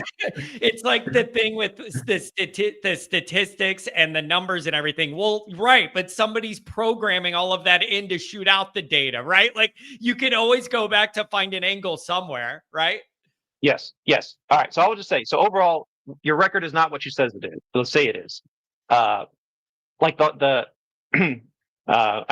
best example this year is Texas, right? And again, when you get to like the actual examples of teams, usually there's a reason to say, okay, well, it doesn't matter. But like Texas is 9-3. I don't have a big issue with them being above because they're ranked over Vanderbilt or something, right? Because they have like the head-to-head and like, there's some merit to the argument of the Ohio State loss isn't as bad as something else, right? I guess all I'm saying is like it can't be at the same time. Record has to matter the most. And also at the exact same time, there's going to be relative differences in wins and losses. Like those two things can't fundamentally go together. And in all the other sports leagues that these people are talking about, where it's like head to head has to matter, everybody plays everybody. There's no such thing as like a good loss in the NFC or like a bad loss in the AL Central. At the end of the season, because everybody played everybody, it all washes out. So where does that leave us on this weekend? All of this equation and the way you're talking, like where does that lead up to for Sunday? All right, this is my response to your question about the writers and what the posture should be for Notre Dame. So here's my example to what anyone affiliated with Notre Dame should say. John, I'm supremely confident that the record of Notre Dame over the past 10 games and been crushing teams, the committee is going to see it the right way, and they're going to put the boys in, and we're going to be dangerous in the playoffs. That's what you say. You don't say, gosh dang, Miami has a good argument and we shouldn't be in the playoffs. That's absurd. If you think that, the time to get that or whatever, like sense of integrity you have, which literally no one else in the freaking country has, because everyone's vouching for their team, which is the only posture that everybody with Notre Dame should have, is either be quiet or say something akin to what I said. You don't have to bash the other team. So I really like how Marcus Freeman's been going out there, and like he was on the recruiting press conference, or on like Good Morning America or whatever he was on. And you just say, hey, I think Notre Dame's a really good team. I think we would do very well. That's all you have to say. You don't have to dog people like these crybabies and these other teams do. From the actual Notre Dame PR angle, it almost does feel like they think it would be below them to politic as publicly as these other entities have, because you just haven't seen like a public push. So it's just interesting. I wonder if they just feel like it's below them to like make a public case and go out and do it and push it. Or maybe they think they already know something and they feel pretty comfortable in their position. I don't know. Yeah, I mean, I don't have any necessarily big issue with, I think it's kind of tacky, like what the ACC and the BYU folks and the Miami folks are doing, and it's honestly low class and low budget what the ACC network is doing. We're just like repeat the guy thing Miami, like that's pretty low class. So yeah, I don't expect Notre Dame to do that, but what I'm saying, I definitely don't think you should say, you know what, guys, I really do think this other team should be ahead of us. Because that'd be most fair. I guess my fundamental argument is like, it's nothing in freaking college football is fair. And for us to pretend or like apply a standard that actual professional leagues, which despite NIL and despite revenue share, we are not a professional league. We literally have zero safeguard, like guardrails to promote parity and fairness that every other professional league has. We have zero of that. So to apply the standards of a professional league to a non-professional situation is absurd.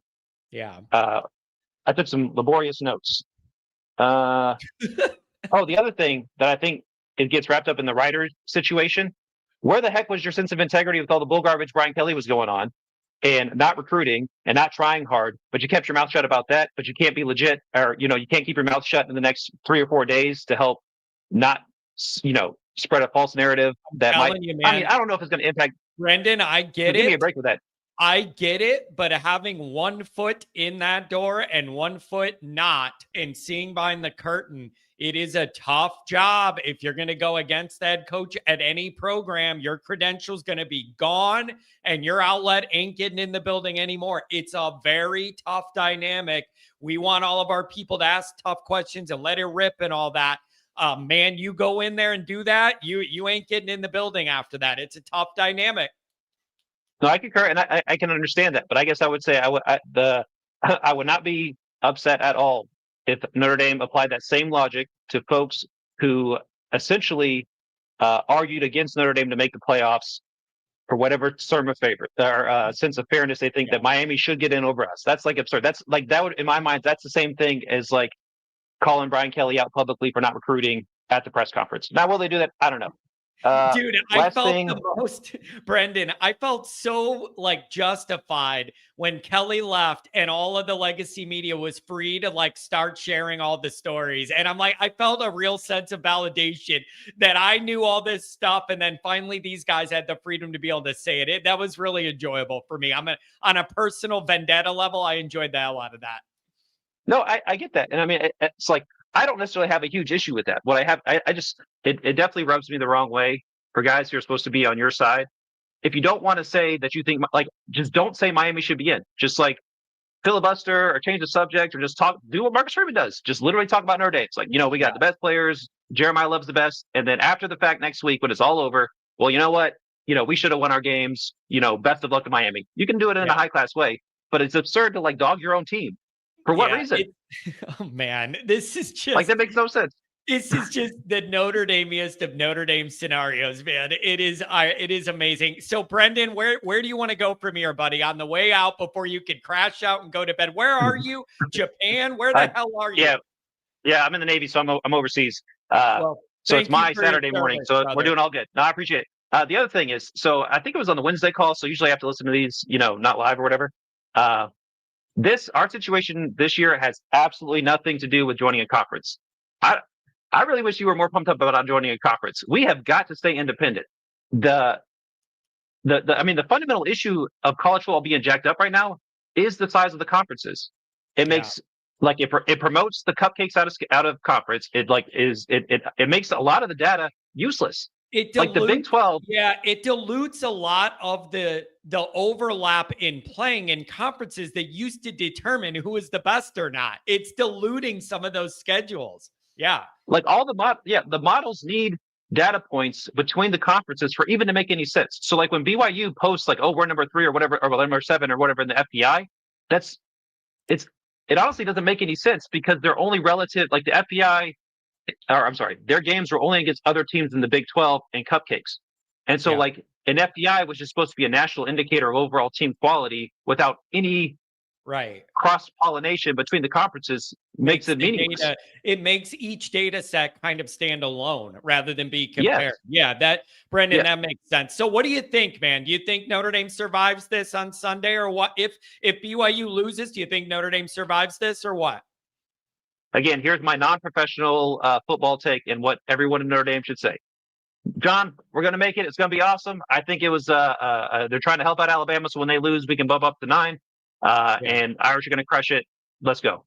Man, I like it. Hey, Brendan, thanks for the energy late night. Thank you for your service for the country, buddy. Be safe out there, okay? Oh, go Irish. Let's go. Go Irish. Man, that guy's always wired, baby. Ryan Roberts, welcome to the show, buddy. Good morning. Hey, John, how are you? I don't think I can follow that guy's energy, but nice to see you, man. And it's 1:30 in the morning his time, too. That is very, very impressive. And I'm glad to see that we have people so alert in our military. So, Ryan, yes, there's so much, dude. There's so much. I want to start here with you. Mm-hmm. I'm a little frustrated with the recruiting class, with the timing overlapping with the CFP, because there should be so much shine on that recruiting class, but we're all so worried about this. You can't really freely dive into what that class is and what it means. Do you feel what I'm saying? I mean, yes. I mean, I was covering National Signing Day, and I know National Signing Day has kind of lost its luster a little bit comparative to what it used to be now with like everything going on and the NIL space, and now there's a second signing day that no one actually uses. Like it's lost its luster. But I mean, I know someone said it earlier, John. 27 commits, none of them decommitted throughout the class, obviously, right? So you had 0 decommitments. Yeah. I'll give you one further. There was 28 official visitors this past offseason that came to Notre Dame on their dime.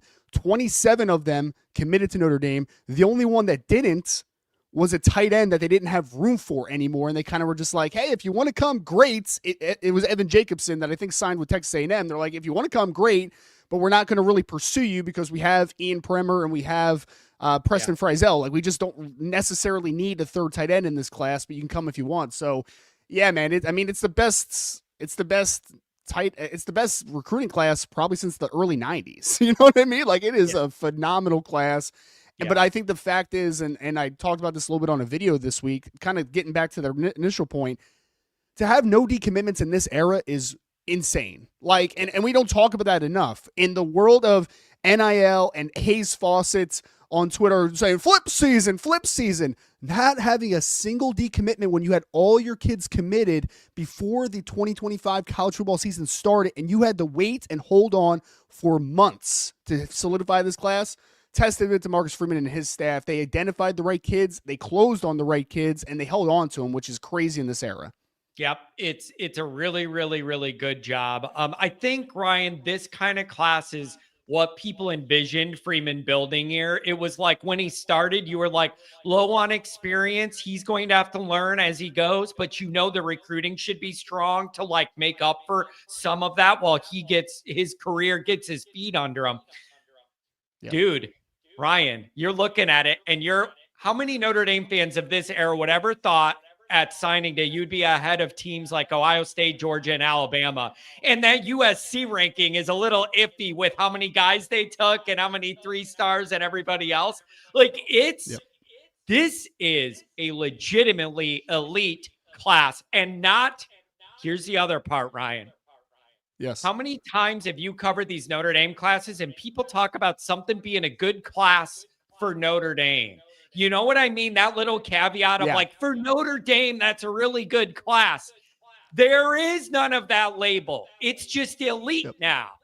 It's just elite it's just a now. very it's a great point. It's just a very good elite level class, no matter who it is. And I remember when I first started working in like the Notre Dame space on the recruiting side, and people used to ask all the time, will Notre Dame ever be able to get a number one class in a recruiting cycle, right? And like they came pretty close this year, right? Like they were consensus top 5 across the board. But the answer at that point was like, probably not. Like, probably not. Like, your standards were set lower because Brian Kelly had a couple good classes, but the problem with Kelly's classes were he would have a couple elite players, and then he would miss certain positions altogether, or he'd only recruit one guy in a defensive line class or like something like that, right? Where it's just like, in order for a class to be truly great, not only do you need that elite talent at the top, but you need to be able to hit all of your numbers and all of your needs across the board. And I mean, Notre Dame could go play a football game tomorrow with their 2027 recruiting class, all 11 on both sides of the football, and then hit special teams as well. Like it's really is a tremendous mark. And then that's not even counting. I know I mentioned the 27, but obviously, Teddy Gerard, the 2027 quarterback commit, is going through that whole process of reclassifying potentially, right? So yeah, man, it's pretty crazy. Just the whole scenario and where we've come in just a few years. And Marcus Freeman keeps setting the bar higher on the recruiting side of things, and he keeps going over top of it, right? Like I feel like we're at a high jump pit at track and field where it's just like, nope, keep going. Let's go to 6'8". Let's go to 6'8". Oh, 7 foot. Let's do it. So it's great times, man. Great times on the recruiting side. Here's the other thing that I think about with this dynamic. When the news broke that Chad was going to learn how to surf and was going out west. Yep. Notre Dame had some decisions to make. Do you want to find another Chad, a guy who thinks and operates kind of that way? Or do you want to kind of get in a more modern direction, a more kind of professional and polished way to approach roster building, construction, NIL allocation, how you manage your team? They took a little bit of a risk with Martin, going with an NFL guy, bringing him in, and Carter and these guys. Man, it looks like that turned up aces. I mean, whatever they did and how they rearranged it, if Notre Dame gambled a little, going a different way, so far the results are A+. What do you make of that, the nuts and bolts of that operation now?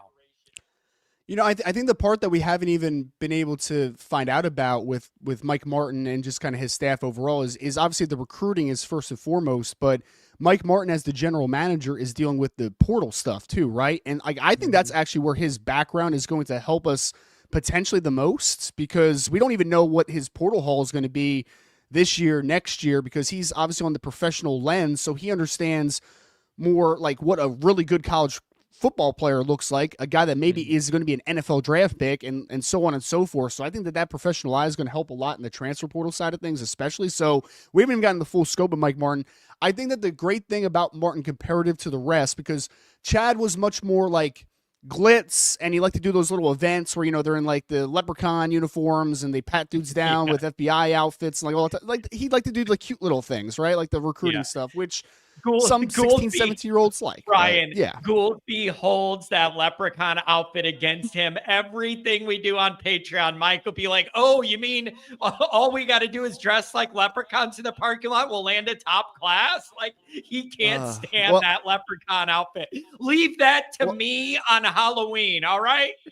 Right. And I mean, Chad did obviously a lot of great things in Notre Dame, and he's doing some good things at USC as well right now. But I do think that there was the only thing that rubbed me wrong with Chad was his on his way out. And I'm even talking about like some of the things he spoke about on like the media side and stuff when he first got there. Like he did some things behind the scenes that really did rub me the wrong way on his exit, which is just very unfortunate. But yeah, he overdid it. And some of it was like this vaguely passive aggressive, but it's kind of not passive, and you could read right through it. And if you knew what you were looking for, you knew it was a shot at Notre Dame. Like that's the stuff he was doing. I almost would have respected a direct shot rather than some of the little cute games he played. So, hey, Notre Dame's in a good spot. Is anybody sitting here crying because Chad's hanging 10? I don't see it. No, not right now. I mean, I think it's a really nice balance because Mike Martin is the older, kind of has that professional feel to him, right? But then you have the younger recruiting staff with Carter and those guys. But then you also have Myron Tungavaloa Amosa, who also was a Notre Dame player, right, who's in the office now. So, like, you have a lot of different vantage points, which I think is important. So whether a player gravitates towards the past player's perspective. He gravitates towards the professional perspective. He gravitates towards the modern college recruiting side perspective. Notre Dame has everybody in their department now that can appeal to, I think, everybody, which is great. That's a very, very good point. Very well rounded, where you can reach everybody. Parents, coaches, relate to the players, have all of that across the board. Here's something else I want to ask you. John, just to say real quick, like that's why Freeman is such a great recruiter too, right? Because he is a parent. He has 6 kids, so like he can relate to the parents there. But he's also young enough though, where like he can relate to the kids. Like he understands some of the modern music and stuff like that. Some of the weird TikTok things they want to do. Some of the dances. Like he gets some of that stuff too, right? So I think that's the good balance, just in general, of even just Coach Freeman as a person as well. Yeah. And that's the other thing too. Maybe you agree, maybe you don't. I think college football is going to gradually turn into more of a young man's game coaching, because of you got to have the right mentality to be dealing with the kids having more power than they've ever had, and be comfortable with that. And it's never ending. It's always been an everyday job. Now it's more than ever. It's either portal season, recruiting season, or the season, and there's no break. Like I think it is going to turn maybe more into a younger man's game. What I wanted to ask you is, how much do you think having all these NFL players want their kids to come play for Notre Dame and Marcus Freeman matters? To me, that is a huge vote of confidence. When you have guys that know what a good operation looks like and a bad operation looks like, and they want their kids to play here, I love that. Love it. Well, what I think it was Coach Freeman in his, I forget if it was Freeman or if it was Martin in their press conference, the signing day press conference, where one of them said that Larry Fitzgerald was selling Notre Dame bigger than they were when Devin first visited Notre Dame. You know what I mean? Like that stuff I think matters tremendously. I mean, that backing, because obviously Notre Dame has some powerful and very fortunate alumni, right, on like that side of the thing. But to have so many former NFL players back the program, I think is huge. Like these kids are younger, obviously, like 16, 17 years old, but like they still know who Jerome Bettis is, like they still know who Larry Fitzgerald is, obviously. Like they still know these guys.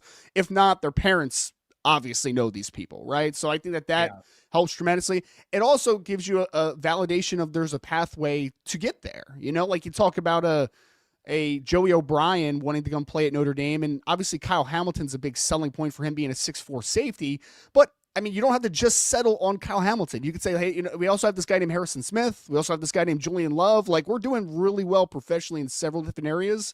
And I think that the more great professionals on every side that you can bring in front of these kids, I think that it is a huge selling point for sure. Yeah. And then Ryan, Goolsby always tells me like he wants to film the X's and O's, the bodies, that kind of stuff. That's his lane, what he loves. And I'm more the administrative guy, the feel guy, the vibes guy, the fan guy. And so it's a really weird blend. And I always talk about this with Mike. For the first time in my cognizant Notre Dame life, it feels like everyone involved is pulling in the same direction. I feel everything like that alignment that keeps getting talked about. A lot of that talk with LSU and the SEC coaching searches, that alignment. You got a young, modern coach everybody loves, respects, wants to get things done for, treats people the right way. Your NIL thing's going in the right way. The administration wants to work with Freeman. You have a younger-ish president, Priest now, and an AD that aligns with Freeman. For the first time since I've been doing this, everything is lined up in the right way to support this. That is a big damn deal, because nothing gets done in Notre Dame unless those things all line up. It's unique in that way. And the more success that Coach Freeman has, even more they're going to give him the grace to do more, right? And the more say in certain things, because it is a little bit of a, I don't want to say power struggle, but like that power dynamic of having to appease your bosses in different areas, right? Like that is that is an early portion of a employment where you have to like figure out what you can do, what you can't do, and what you have to build to do in order to gain that trust, And now that we've seen some on-field success, now that you've seen the recruiting success consistently, and I think more than anything, and this is a shot at Brian Kelly, so you can take it as a shot at Brian Kelly, 100%. Brian Kelly did not work hard enough. He didn't work hard enough. It's easy to trust people like Marcus Freeman when you see the grind that dude puts in every single day. He wants to be the lead recruiter for everyone. Now, obviously, he can't do that because of time, and he has to trust some of his assistant coaches, but whether they win, lose, have a bad performance, a great performance, or anything in between, I trust that it's not out of a lack of efforts, right? Like there was no lack of effort there. And it's so funny just hearing now all the horror stories of Kelly down in Baton Rouge and everything now of like the same stories that we were telling for a long time of like, the guy just doesn't grind, man. I mean, I remember when I was at Irish Breakdown, we had Tom Lemming, who's the recruiting guru, come on the show. He grinds on recruits. That's what grinding he does on the recruiting trail, man. But literally, Tom said, John, he said, my favorite quote he ever said was, nobody even brought Brian Kelly up. He was comparing Marcus Freeman to Brian Kelly, and he said, Brian Kelly was great in the room if you could ever get him in the room, right? Like that's the difference, is that you never have to ask where Coach Freeman is, where the accountability is. How is a player going to be accountable to come in and work every single day if their coach doesn't come in to work every single day? That's the difference we're seeing now. Man, very, very well spoken. And it's a 1-2 punch for me. The combo of not working hard enough with rubbing people the wrong way interpersonally is a very dangerous 1-2 punch. Like if you're not going to be the hardest worker and you don't treat people exactly the right way, that's going to catch up with you, especially at a place like Notre Dame. So Ryan, I want to ask this. Anything else on the recruiting class before I want to ask you about how you think this weekend's going to go? No, I mean, just obviously just keep an eye out for the Teddy Gerard stuff. Obviously, that's been put into motion as far as him joining the 2026 class. But otherwise, I mean, John, like there's going to be a lot of news for the 2027 class over the next couple months. Like it's one of those things where you space news out a little bit, right? So you don't want to guys lose their lure and their luster amidst hopefully a playoff run and all that type of stuff. But Notre Dame is off to a great start in 2027 as well. And there's no reason to believe that the recruiting impact won't continue. That's, man, you are trending in the right direction in this program, whether you make this damn field or not. So Ryan, what mind space are you in this weekend? Very uncomfortable place to be. It's our fault we're here. We all acknowledge that. But it is a uniquely uncomfortable weekend ahead of us. What do you make of it? I mean, I've been talking about it a lot. Funny enough, I actually had on Wednesday morning, I had a current player's parents called me and asked me my opinion on the playoff format and all this stuff that's happening, like all these hypotheticals that we're dealing with, right? The BYU one's the easy one, right? Like, can Texas Tech beat BYU to not even have that a part of the conversation? When it comes to the Alabama Notre Dame thing, and I actually think somebody said this a couple callers ago, I can't remember who it was, but they said something that I agree with. I do think that while moving Alabama up to number 9 was a help and a protection to Alabama, I think that there's more layers to just that than what meets the eye. I do think that that's a potential buffer for Notre Dame as well if Alabama does lose, because in last year's playoffs, it's tough because we only have one sample size of a 12-team playoff, right? Like we don't know, we don't have like 10 years of data on this thing. But every conference loser from last year moved down a spot. Every single one, right? So if Alabama loses, they might just be the outlier where they're like, no, it was a close game, keeping you at 9, whatever. Or they flip it back and it's Notre Dame 9, Alabama 10, and that protects you from even that annoying Miami conversation. Because I actually think, and I could be completely wrong here, but I think the Notre Dame Miami thing's already decided. I think it's decided already. Yeah. I don't think that they're going to jump Notre Dame. I do not think. Even if they go 10 and 11 back to back, where apparently it matters more, right? Like I feel like we're doing an SEC commercial again. Like, oh, it matters more. Sure. Okay. It matters more, the head-to-head, whatever. It's supposed to be baked into the formula already. The 4 criteria. And someone mentioned it already. The head-to-head, the common opponents, strength of schedule, and then anything player, coach related that could hurt your product on the field, a la Jordan Travis getting hurt a few years ago for Florida State. All those things are already baked in. So I'm led to believe after a week of no games between these two teams, no new data points, no new information, that they're like, no, Miami deserves it now. I think that would have happened last week. Like, I would think it would have happened on Tuesday night if that was the situation that we're going to see on Sunday. I choose to give this committee, and I don't give the committee a lot of grace, but I'm going to give them grace on this one situation. Alabama moved up. A lot of people were pissed off about it. I understand why you were pissed off about it, whatever. But at least there was a game that happens. At least there was information that was drawn in. We can debate of like, hey, dude, Auburn sucks. I don't care if you had to go into Jordan Hare and beat them. Like, they still suck. We can have that debate. But this weekend, there is no new information you're getting from Notre Dame or Miami to make this jump happen now. So I think it would have happened before today if it was going to happen at all. That's kind of logically where I want to be. But to be there, you have to trust the committee to maintain philosophical consistency. And I'm just not sure any of us do after what we've seen out of these type of groups before. Because I understand what you're saying is totally logical. Like, if you were going to make that move and argue it, it was last week when they're both done playing. It isn't Sunday. So I don't know, man. Maybe really, they're just really prolonging it. Maybe they're prolonging it, John, so that we can just make Miami fans as upset as possible. Maybe that's the ploy here. But obviously that's a joke. But like, I don't see how logically a committee, and I understand, I agree, they are not always consistent at all. But can a committee that has coaches on there and everything really sit down and say, hey guys, that thing we made last week, throw it completely out. Like, it doesn't matter. That whole conversation we had, it's void. Why? Why, coach? Why is it void? Well, we're getting backlash on Twitter. What? What do you mean we're getting backlash on Twitter? You know you're going to get backlash on Twitter? If you jump Notre Dame this week after talking about head-to-head for the entire season and you still didn't make the jump happen, right? Like, these teams have had 2 losses seemingly forever. They've had a lot of common opponents, and now you're going to do it now? I'm choosing to trust logic at this point. You're making way too much sense. And that is what is making me like have more anxiety, because it makes total sense what you're saying. Like, there is a pro Notre Dame or a pro Miami argument that like could make sense, but they have not run with that. They haven't pushed it. They haven't prioritized it. Like, there is a way to do this to where Notre Dame people could be mad, but understand Miami's ahead of you. That is not the path they've chose to go down philosophically. So to change it a month later at the 11th hour, man, that's a tough look. I think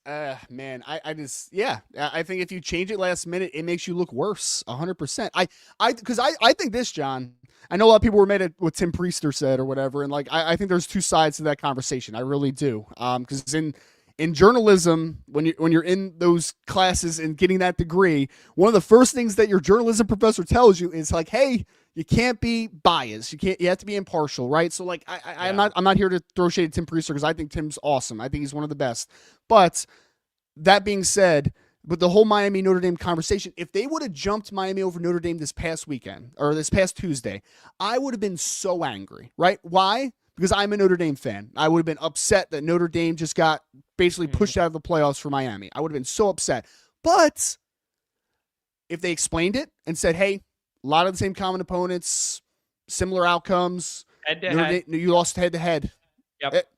After the last game of the season, all the data is collected, I'd be like, all right, that sucks, but like, okay. All right, I understand, but I'm going to be angry for a few weeks. That's where I would have been as well if this happened, and that's why. But that's not the path they've done. Also, Alabama, I feel similarly about. There are arguments you could make about who Alabama's wins have been against that would make a better argument for them being at Notre Dame. But what does the guy say? Well, they went for it on 4th down against that horrible team that doesn't have a coach, and we really liked that.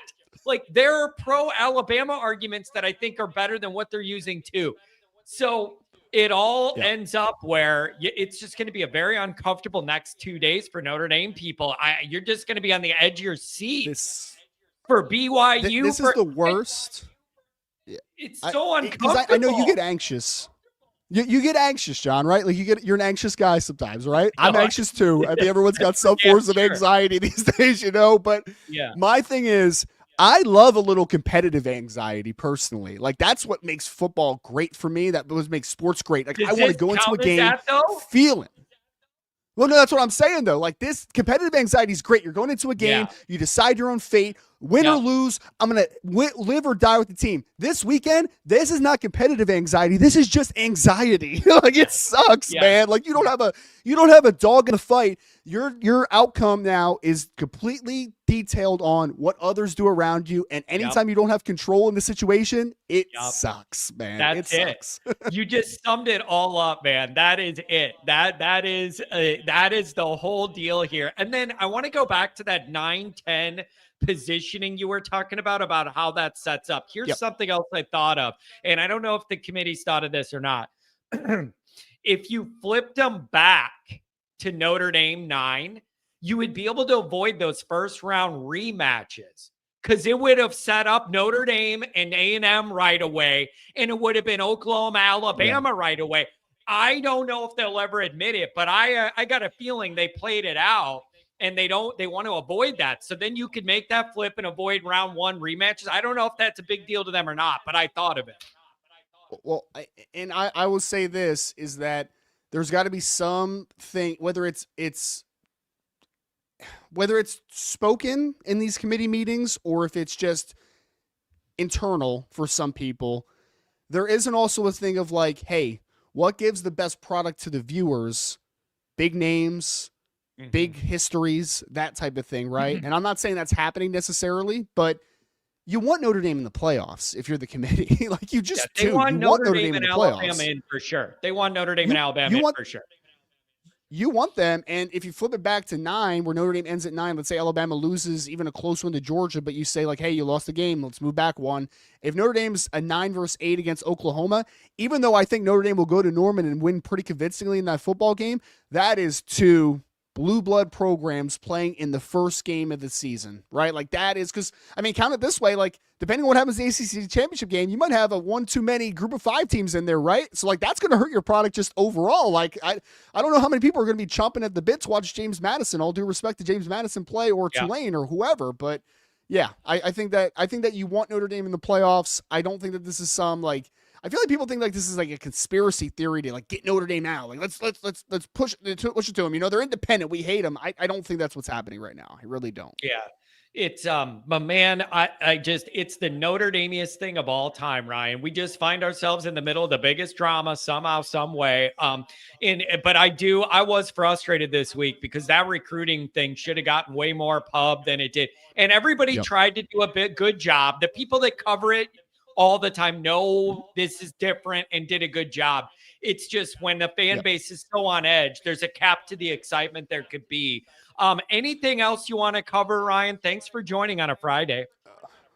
Yeah, no, I mean, it's just unfortunate on the media side because, I mean, I did some superlative articles and highlighted a few of the players. Like, I wanted to do more content on National Signing Day, but unfortunately, we do have to do the things that people want to read. You know what I mean? And like right now, it's the college football playoffs. Like, everyone just wants to read it. It is what it is, you know? So I hope that I hope on Sunday afternoon, late afternoon, I hope that we are in a very good mood and we'll be able to move forward here and have a great conversation. But regardless, man, we'll be here the next day, whether it's good, bad, or different. Unlike Miami fans who would just go into shelter if they don't make the playoffs, Notre Dame fans will be very loud one way or the other, depending on what happens on Sunday.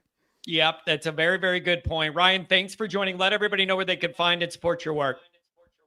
Yep. A to Z Sports, Notre Dame. If you want to check out the content over there, do general college football and NFL draft as well. You just follow me at Rise and Draft, though. You can see where all the content is posted there. Thank you, guys. Awesome, man. Ryan, thanks a lot. Try and enjoy this through all the anxiety. Enjoy these conference games tomorrow, buddy. Have a good one. Appreciate you, John. Have a good one. Take care. Oh, man, always good to get. I really wanted to hear his thoughts on all of the recruiting. PKND, what's up? And then Arkansas Spicoli coming up next. Take it easy, bud. What's going on, PKND? I mean, I'm glad that Ryan just went because I'm coming with the positivity, and I feel like he was kind of in that same place.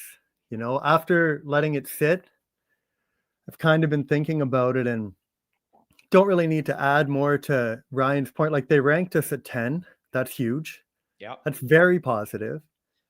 And then, like, I'm not a gambler, but before Alabama and us got flipped, I got a text that Alabama was like minus 2,200 to get in the playoffs.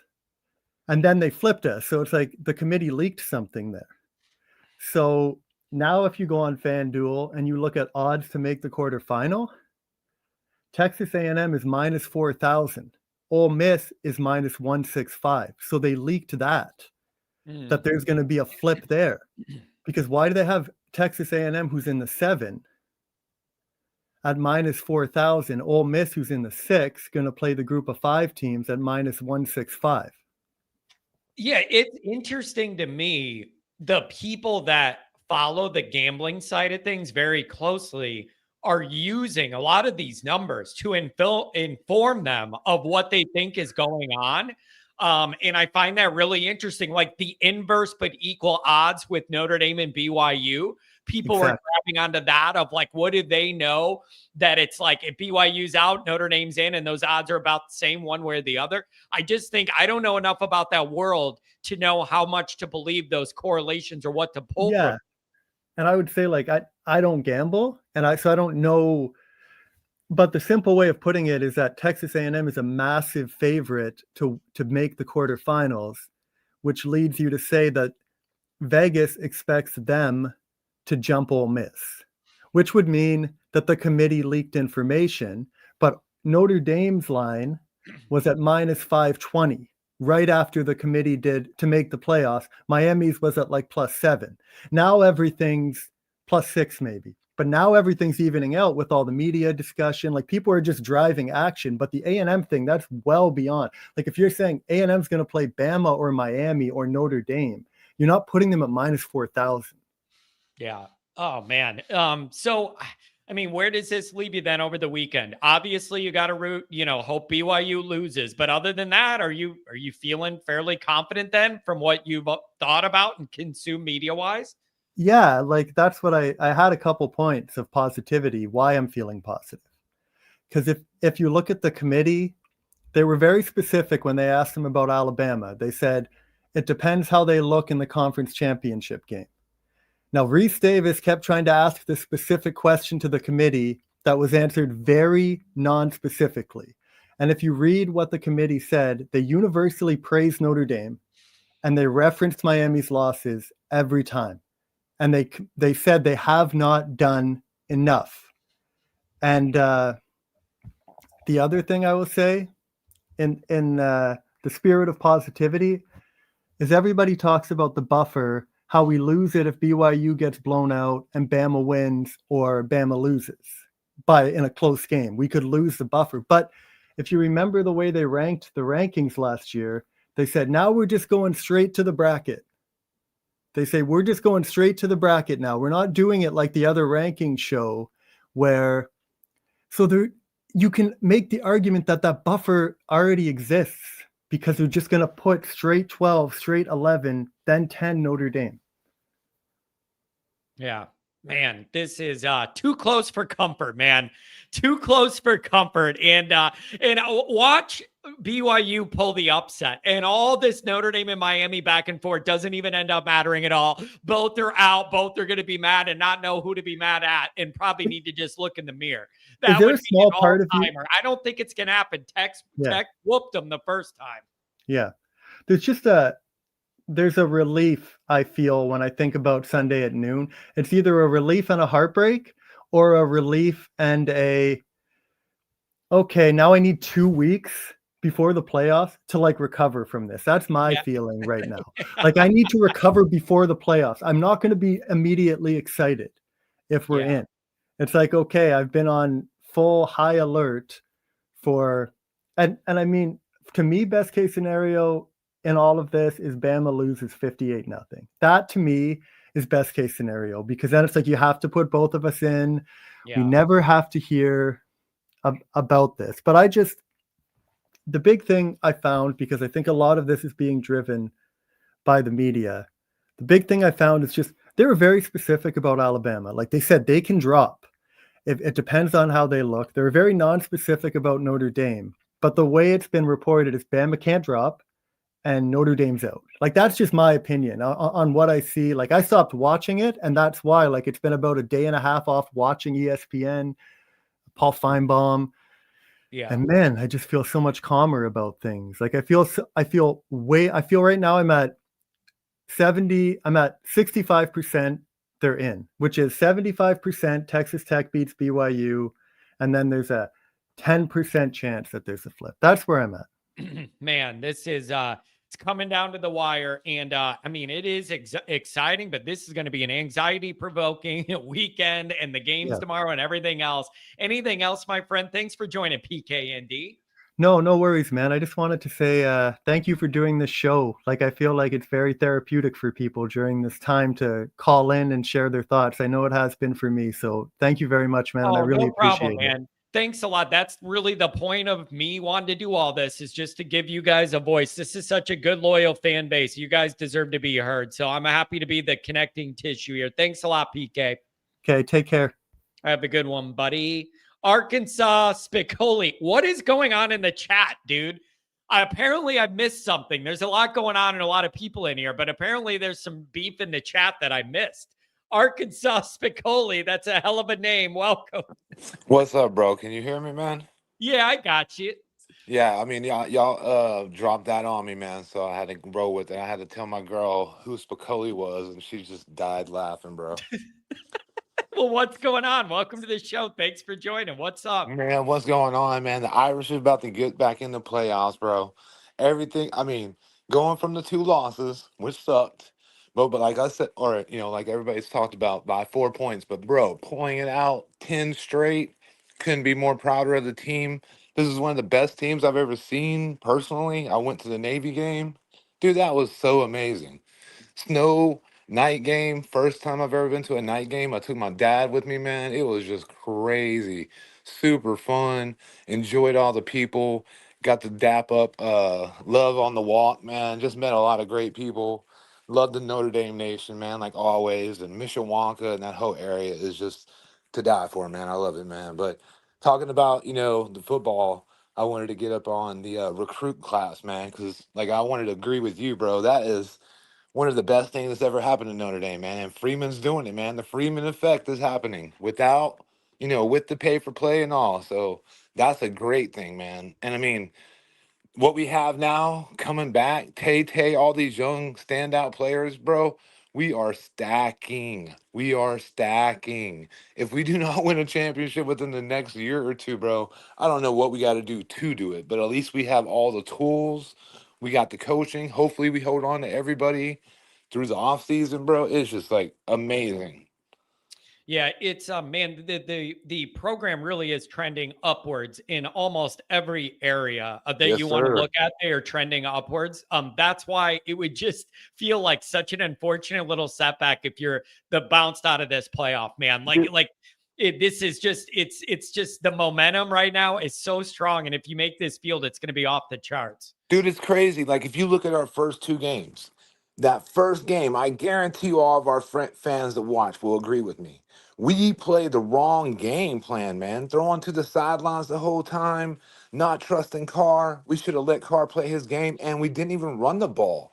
Dude, if Yeah. we replayed Miami right now, just on that basis of let's play again and let's see what's up, bro, we smoke them. We smoke them if we just run the right plays and let the players take them. I mean, dude, we smoke them, man. And actually having Tay to start the game and play the game, one of our best players that wasn't, being played at the first. I mean, dude, changes everything. Changes everything. That dude right there, Tay, man, I just wanted to talk on him for a minute. I kind of love him, man. I mean, 9 is my birthday date, man. So 9 is always like one of my favorite players, man. And it's always a great number. So he's bringing that with him. But dude, once I started seeing him play games, I've never seen a freshman I mean, this dude locks down the backfield. He can Yeah. tackle, he can intercept. The kid is on point. It's just unfortunate that we didn't have it all together the first 2 games, and we got to deal with Exactly. the consequences of that. So what do you think's going to happen, man? Do you think we're going to be okay and barely make it, or are we going to Man. get bounced, or what? Boy, I'm like you, bro. I'm like totally going crazy, man. Like, for one, I'll pat on the back for getting here, right? Because you still got to do what you got to do to get there, right? So Yeah. I really want to give the team as much of a credit as I can for that, man. But I think we deserve it, bro. But deserving it gets in, I don't know. But here's my deal with Miami, bro. For one, Miami lost late in the season. We lost early. Big difference, right? Freshman quarterback, they got a 5-year dude that they paid. I mean, big difference, bro. Then you look at the way we've played throughout the season. We've improved. They haven't. They looked worse. I mean, that's what I'm saying. If we play today, I have no worries about Miami. And then, I mean, it's just they cannot jump us if we were ranked ahead of them in the first and the second and whatever how many there have been. So I don't understand that reasoning of everybody just like trying to say, let me speak it into existence. You know what I'm saying? Like, bro, you can bitch or you can gripe about it all you want to, but it's not the truth. You know what I'm saying? Like, take care of your business and you could have something to say. We smacked the teams that they played way better than they did. I mean, dude, the proof is in the pudding. And I mean, who can look at Notre Dame right now? Dude, my nephew's an Arkansas fan. My mom's an Oklahoma fan. None of them want to play us. And I mean, obviously, the Yeah. Arkansas boys saw. But with the Eurocheck being in there from Arkansas, that should give some credit, bro. None of the teams that beat Arkansas this year beat them by more than 2 to 3 True. points, right? True. And then Notre Dame goes in there and throws 56 on them, dude. I mean, beat the brakes off of them. So I mean, where's your argument with that? Texas A&M, everybody. I mean, a lot of the common opponents, man. So I feel like we're in. But like, bro, I'm crossing my fingers, doing the yard work, hitting every superstition known to man. You know what I'm Yeah. saying? I, Yeah. I ain't even gonna watch the games, man, because like everybody knows it's the BYU game that matters the most. And Alabama, it sucks to be like everybody says, man, this is the worst place to be in. Cause it's like if we could play in, I have no doubt. But to just sit and wait, it's like, bro, I'm sweating like crazy. Yeah, it's man, this is gonna be wild, man. So we'll see what's gonna happen. And then Arkansas Spicoli, get back in touch with me next week when this is Oh, dude. decided and let me know what you think. Dude, let me tell you, man. I mean, the worst thing about this is my main point that I had to, just talk to my Irish folks with, man. I cannot believe that the greatest Notre Dame team I've ever seen could get left out. And if we get in, dude, we're going to win the championship. So I feel the college football players committee has to see that, dude. A Heisman contender. I mean, you name it, man. Carr.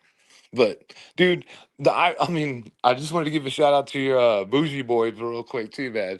But like, I Yeah. want to jump on the train with them, dude. I have all confidence. Freeman's my boy.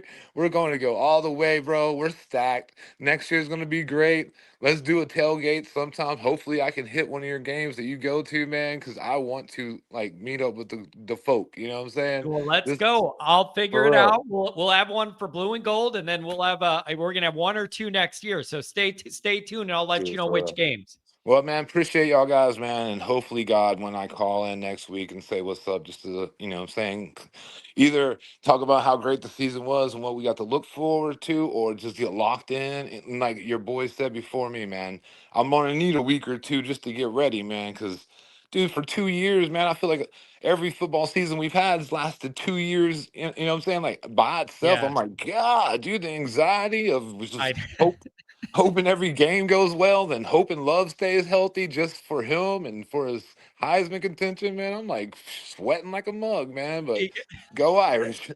hang in there, Spicoli. Hang in there. I like that dude's vibe, man.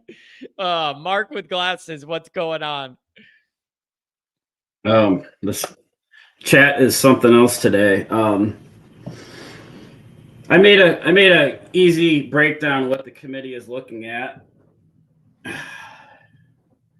You can see the 1 through 9 is already in, and then the bottom 2 is either or. So it's not that complicated. And then you're gonna be choosing from the 10, 11, 12. I think that's what we're dealing with. Interesting tinfoil hat theory, though, is if Duke wins, and I don't think Duke's going to be higher than the bottom 2 or possibly 2 G5s.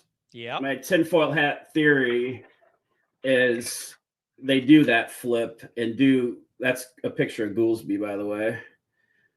That they do the flip and put Miami ahead of Notre Dame so that there's ACC represented in the playoffs. Makes sense. It definitely makes sense. So now, I understand some Notre Dame fans' inclination is like go Duke to embarrass the ACC and have a 5-loss team win it and embarrass them. But it really does, I think, help Notre Dame's argument if it goes the other way. They get an ACC team in, it's one less social pressure on the committee.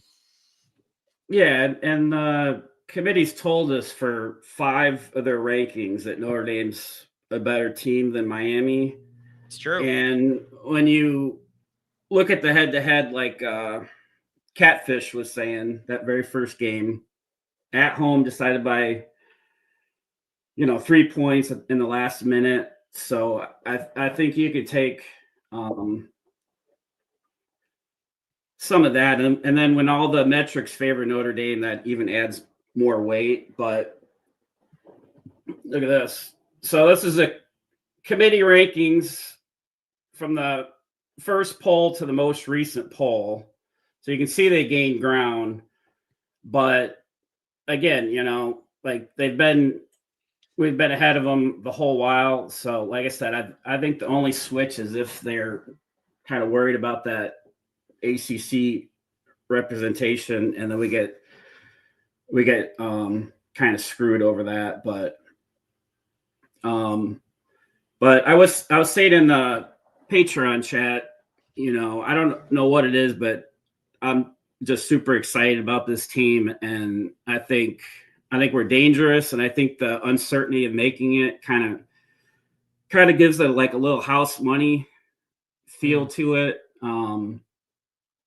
And then, I think as far as this team goes, you're talking about a team that was in a championship game a season ago, and they're getting disrespected up and down from, the first couple of weeks. So I think that's going to add like almost like a sense of urgency that maybe this team wouldn't have had otherwise if they already knew they were in, and it's a done deal. So if kind of that's what it takes to put a fire under their ass, and we're kind of underdogs, even after winning 10 in a row and, dominating, I think that can be looked as a good thing. Cause I completely expect to see like a different offense for one. I think we're going to see like Carr run some QB power and be running more now that, there's the, win or go home. Yeah. Hey, the chat wants to know where your dog lays since the boxes are occupying where it used to be. Oh, she is. Oh, there we go. It's got space. It's got a little headrest on the side too. Yeah, you can see I'm out of control over here. I got charts. I got to get back to making videos because you can see I got stuff back there I'm working on. I've got so good with the props, man. Yeah, I got to get. I'll show you this. I was gonna do this the other day. This is my path to this is my bracket. No, Dude, just got wait. It all laid out. Look at that. No. Look at that. So we're gonna win in Norman, Oklahoma. We're gonna beat. No way, dude. That just killed me. We're gonna beat Ohio State in the Rose Bowl. Semifinal. Notre Dame, Indiana. Oh my Texas, God. Georgia. Show us your bracket. We want to see your bracket. He did the old school, like that when TV first became a thing on the news, that was like the technology. A guy behind a sheet moving it. Oh yeah, I really need this is after I did this, I took a look in the mirror and I gotta figure some shit Dude, out. what does your wife say? Is your wife not like, bro, what are you doing all these arts and crafts this long for? Oh yeah, and I used up all her printer ink. So this is the path to a title. You're sleeping in the garage permanently. Yeah. But look at that road. Yeah. That's my prediction. So yeah, I'm like Carrot Top over here. I got stuff. I got a stack of brackets over here, but You're on steroids? no, but real quick before I go, if my dad was alive to see Notre Dame get 4 5-stars in one class, Yeah. he'd have another heart attack right on the spot. I mean, he was a recruiting nut, and I don't think any of us ever thought we'd see the day that 4 5-stars. Yep. It's crazy, but so yeah, I'm dreading this freaking 3-hour show Sunday with Reese Davis and Booger, running through all this Notre Dame nonsense. It's going to Don't be. they do it pretty quick though? Most of the 3 hours is reacting. I think they actually get to it pretty quick in the 3-hour window, if I remember. Is it okay? I hope so. I was thinking it was going to be like 2 hours of setup. I think it's maybe 45 minutes of BS. Then they reveal it. Then the next 2 hours is interviews at all the places and everything else. I don't think they make you wait till the end of it. Okay. Yeah, I hope so. So, and then last thing, shout out to Jared Clark playing tonight at 7:00. Yep. I think he's trying to go back-to-back state champs. Yeah, if I remember right. I think they won last year. He's got it going. He has got it going, and he's one of our very own, and he's running the state of Florida for high school football. You love seeing it. Yeah, and him and Goolsby on the all 22 are excellent. I'm hoping he gets on just to talk, stuff after his season's over. And then obviously Tim Hyde's the goat with his as well. That's all I got. One last point. For comparison, 10 wins is more than 9. That's all I got. Shout out to the chat. I like it. Mark, have a good one, man. Don't lose your mind. Hang in there. Sims, it says South Africa. We'll go Sims and we'll get the mangoes here.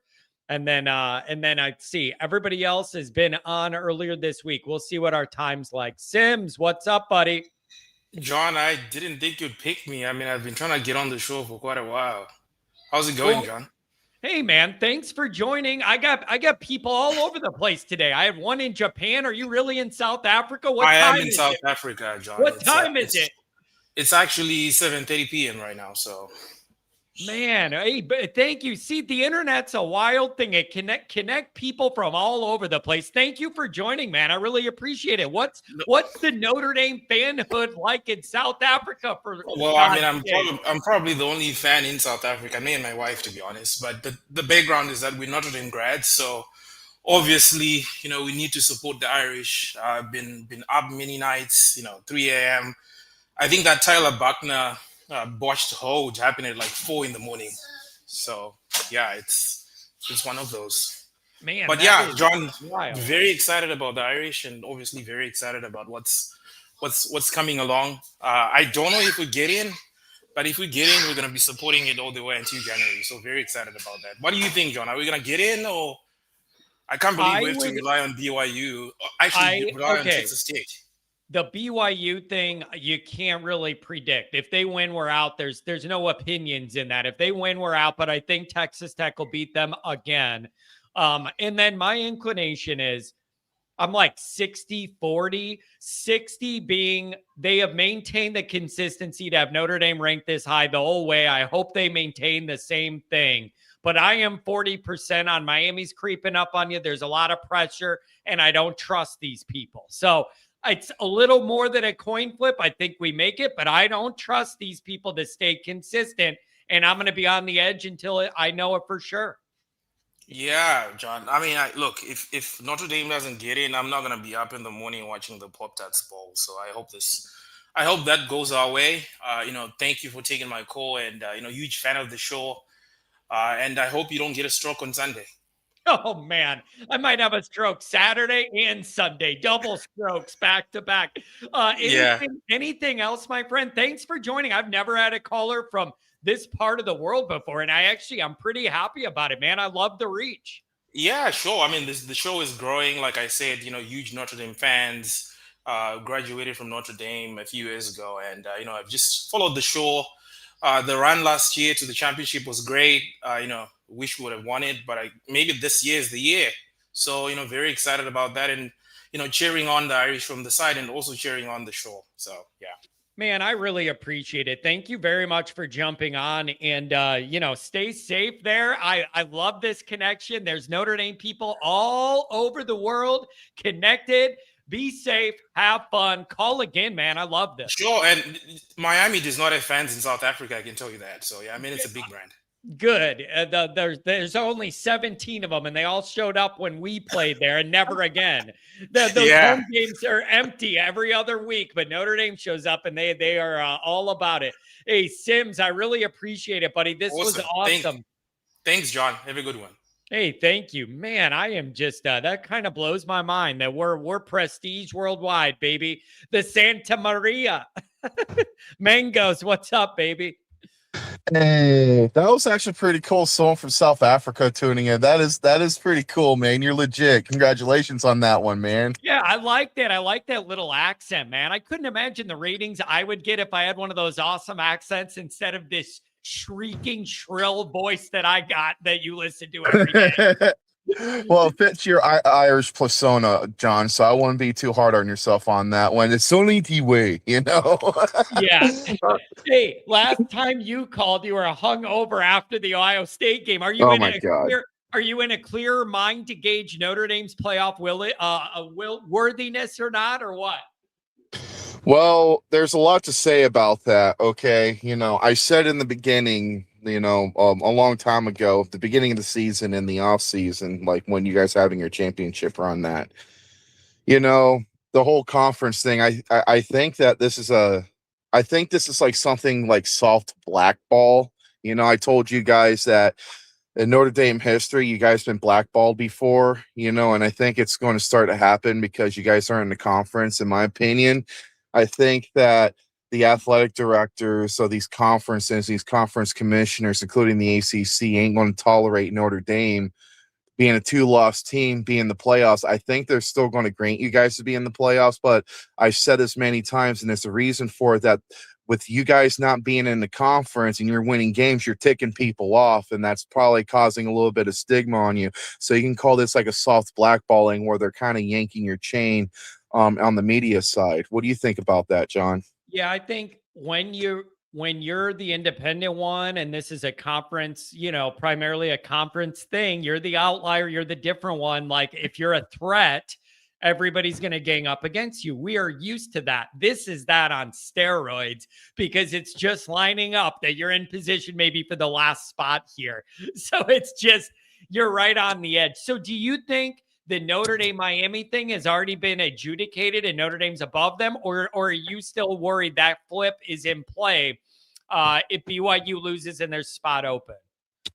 Well, I would definitely say that, of course, we all know Miami won the head-to-head, but when you're looking at the teaming, and here's something that I want to bring up, I haven't heard anyone say, if you really want to look at the optics, you can. Someone on Notre Dame's side in the playoff who's lobbying Notre Dame, the reason why to be in. This is a very interesting perspective I thought about. You have Miami and then you have Texas A&M. Damn near field goal by in total points, 4 points you guys lost to. Someone can easily make the argument and say, like, hey, look, I know it's just 2 different games, but because of the timeline within the season, the first 2 games of Notre Dame, in some retrospect, you can count that that can be a 1-loss scenario that you look at because they're so close from one another. And then you calculate of how well, when you watch Notre Dame for the 10 games versus the first 2 games, how they progress and how they looked. And the defense would be a primary arrangement of the argument of where Notre Dame can be in. And, I would say that, I still, Notre Dame, I think Notre Dame is going to be in the playoffs. I just think that they're scared of you guys. I mean, why else would they think about putting a 2 Group 5 teams in there? It doesn't make any sense. Notre Dame has much more water to hold to be in the playoffs than 2 of those teams combined being put into the play. It doesn't make any sense. And then Tom Frawley is correct about the ACC arrangement. Get out of it as fast as you can, because the 3 ACC teams you guys went up against, Boston College, Syracuse, and Stanford, they're down in the bottom 100 FBS teams, and also you got, it's not working out for you guys. It's making you look bad, find some way to get the hell out of that arrangement. That's really hurting you. But that's what my thoughts. You guys deserve to be in. That ain't no question. It's just the argument of getting them in is, beyond our control. And personally, they should be in. I'm scared of Notre Dame, but I'm not going to cower away and say that, hey, I want them in the playoffs. They deserve to be in the playoffs, and go from there. I mean, there's no other argument. I'll ask you this. And man, I appreciate you for hanging around. You take a lot of crap over on Patreon because you're an Ohio State guy, and our Patreon take a lot of crap. Yeah, I take crap when I put you on. Why are you putting an Ohio State guy on? But I respect you being around and being open-minded with Notre Dame. And I do like having some of that in my group. But I will ask you out of respect, what is your take quickly? Don't make it all about Ohio State, but what is your feel for Ohio State, Indiana? What is the anxiety level there like on the Ohio State side? Are you guys feeling pretty confident? We're looking past the championship game. I said this on the Ohio State side in the Ohio podcast, that it's kind of like the NFL nowadays. No one cares about who's the division championship. Like, no one cares if you're the AFC North and NFC North, So we're on injury protocol. If any of our stars look like they're going to get hurt, we're going to sit them out. So we're focusing on the playoffs. Of course, win football games, but championship games ain't nothing anymore. The national, especially with how wide you can, how much teams you can fit into the playoffs, that would, and you don't have to be a conference championship anymore to compete in the national championship. So that's where we're coming from. Yeah.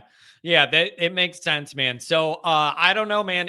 Tomorrow's going to be very, very interesting. Notre Dame fans going to be on the edge of their seats. And then we'll see how things stack up Sunday. Anything else you want to go over, Mangos? Thank you. No, and also too, I appreciate, John, because of your hospitality, really, really encouraged me to have a high affinity to Notre Dame. Looking up the history, knowing your guys' culture. If I was, I really like Notre Dame. I want to say I love Notre Dame. I've seen the magic of Notre Dame, and I appreciate what they have done throughout all of college football of the history. All I got left to say is that you guys who hate me because I'm an Ohio State guy, so be it. Comes to the territory. I understand your passion for your team. Other than that, I wish you guys the best. Good luck. I'm praying that you guys just get what you deserve. That is to be in the playoffs, to compete. That's all I got to say. Thank you, John. Thank you, Always Irish. Good luck to you guys, and keep strong, you guys. Keep your head up. It's not over yet. Hey, thanks a lot, man. I really do appreciate you being around. And I know I take crap sometime for letting other people get on here or whatever. I just think it makes for a healthier ecosystem when it isn't an echo chamber where everybody agrees with me and is a Notre Dame person. I just think it's more interesting to have it not be that way all the time, man. I do. And I hate to say it, we've run into some of the nicest Ohio State people, between Eric at the Ohio Pod, this guy, the guy that sent me the candies. Like, these are some nice Ohio State people. I can't hate them even if I wanted to. $20 holler from Slick Rick, our Texas A&M oil man. Happy and blessed holidays. This is my last week to be an Aggie and an Irish. I hope the Heisman comes down to Pavia or Love. Gig 'em and go Irish. Thanks for always being here, Slick Rick. Skate Rat, $5 holler. Ryan, how about we acknowledge Alabama's in over Notre Dame after losing to Georgia? That would be BS. 3-loss teams should mean strike 3, you're out. They're not going to knock them out, I think, if they're in the championship game, unless it's a total 30-point blowout. $5 holler. The slander Sunday is going to be nauseating if Notre Dame gets in, and I do not give a blank if they do that. Just want our boys to knock some people out. If you get in and they complain and they keep doing it, whatever, we got what we needed out of it. That whole thing will bother me a lot less once we're in than if it's happening now. And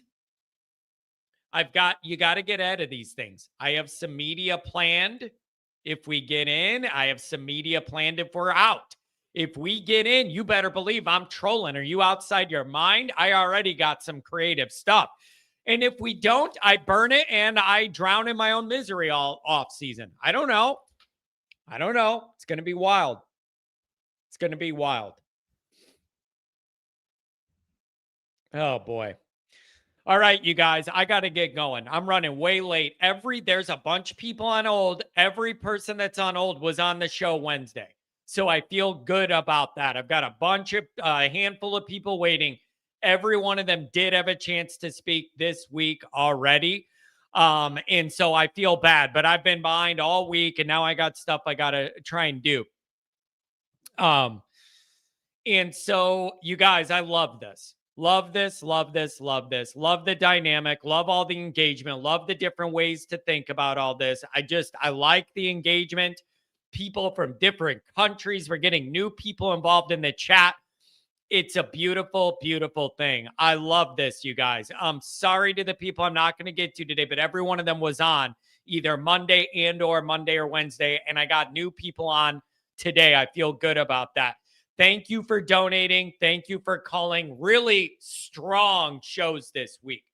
Very well-rounded, long shows, a lot of engagement, good numbers. Give the video a thumbs up on the way out. Let YouTube know to show this to more people. I love you guys. I love this show. I'm going to put something out on Patreon in a little bit. Stay tuned for that. John, are you going live this weekend? We're going to do the Always Irish Goolsby show Sunday night. So when the announcement breaks, everybody else will probably go live, whatever. We're going to do our normal time slot Sunday evening. It'll either be me taking your calls or me on a round table with all of our guys, whatever we're going to do. So we're definitely going to be live on YouTube Sunday evening. I'll put out the reminder, let you guys know. Hang in there. I don't know what to tell you. Go ahead and drink your head off tonight and sleep in tomorrow. Forget about it. Whatever you got to do, I don't know. But this is it, you guys. This could be the last show before this season ends. I don't know. Love you guys. Thanks for being here.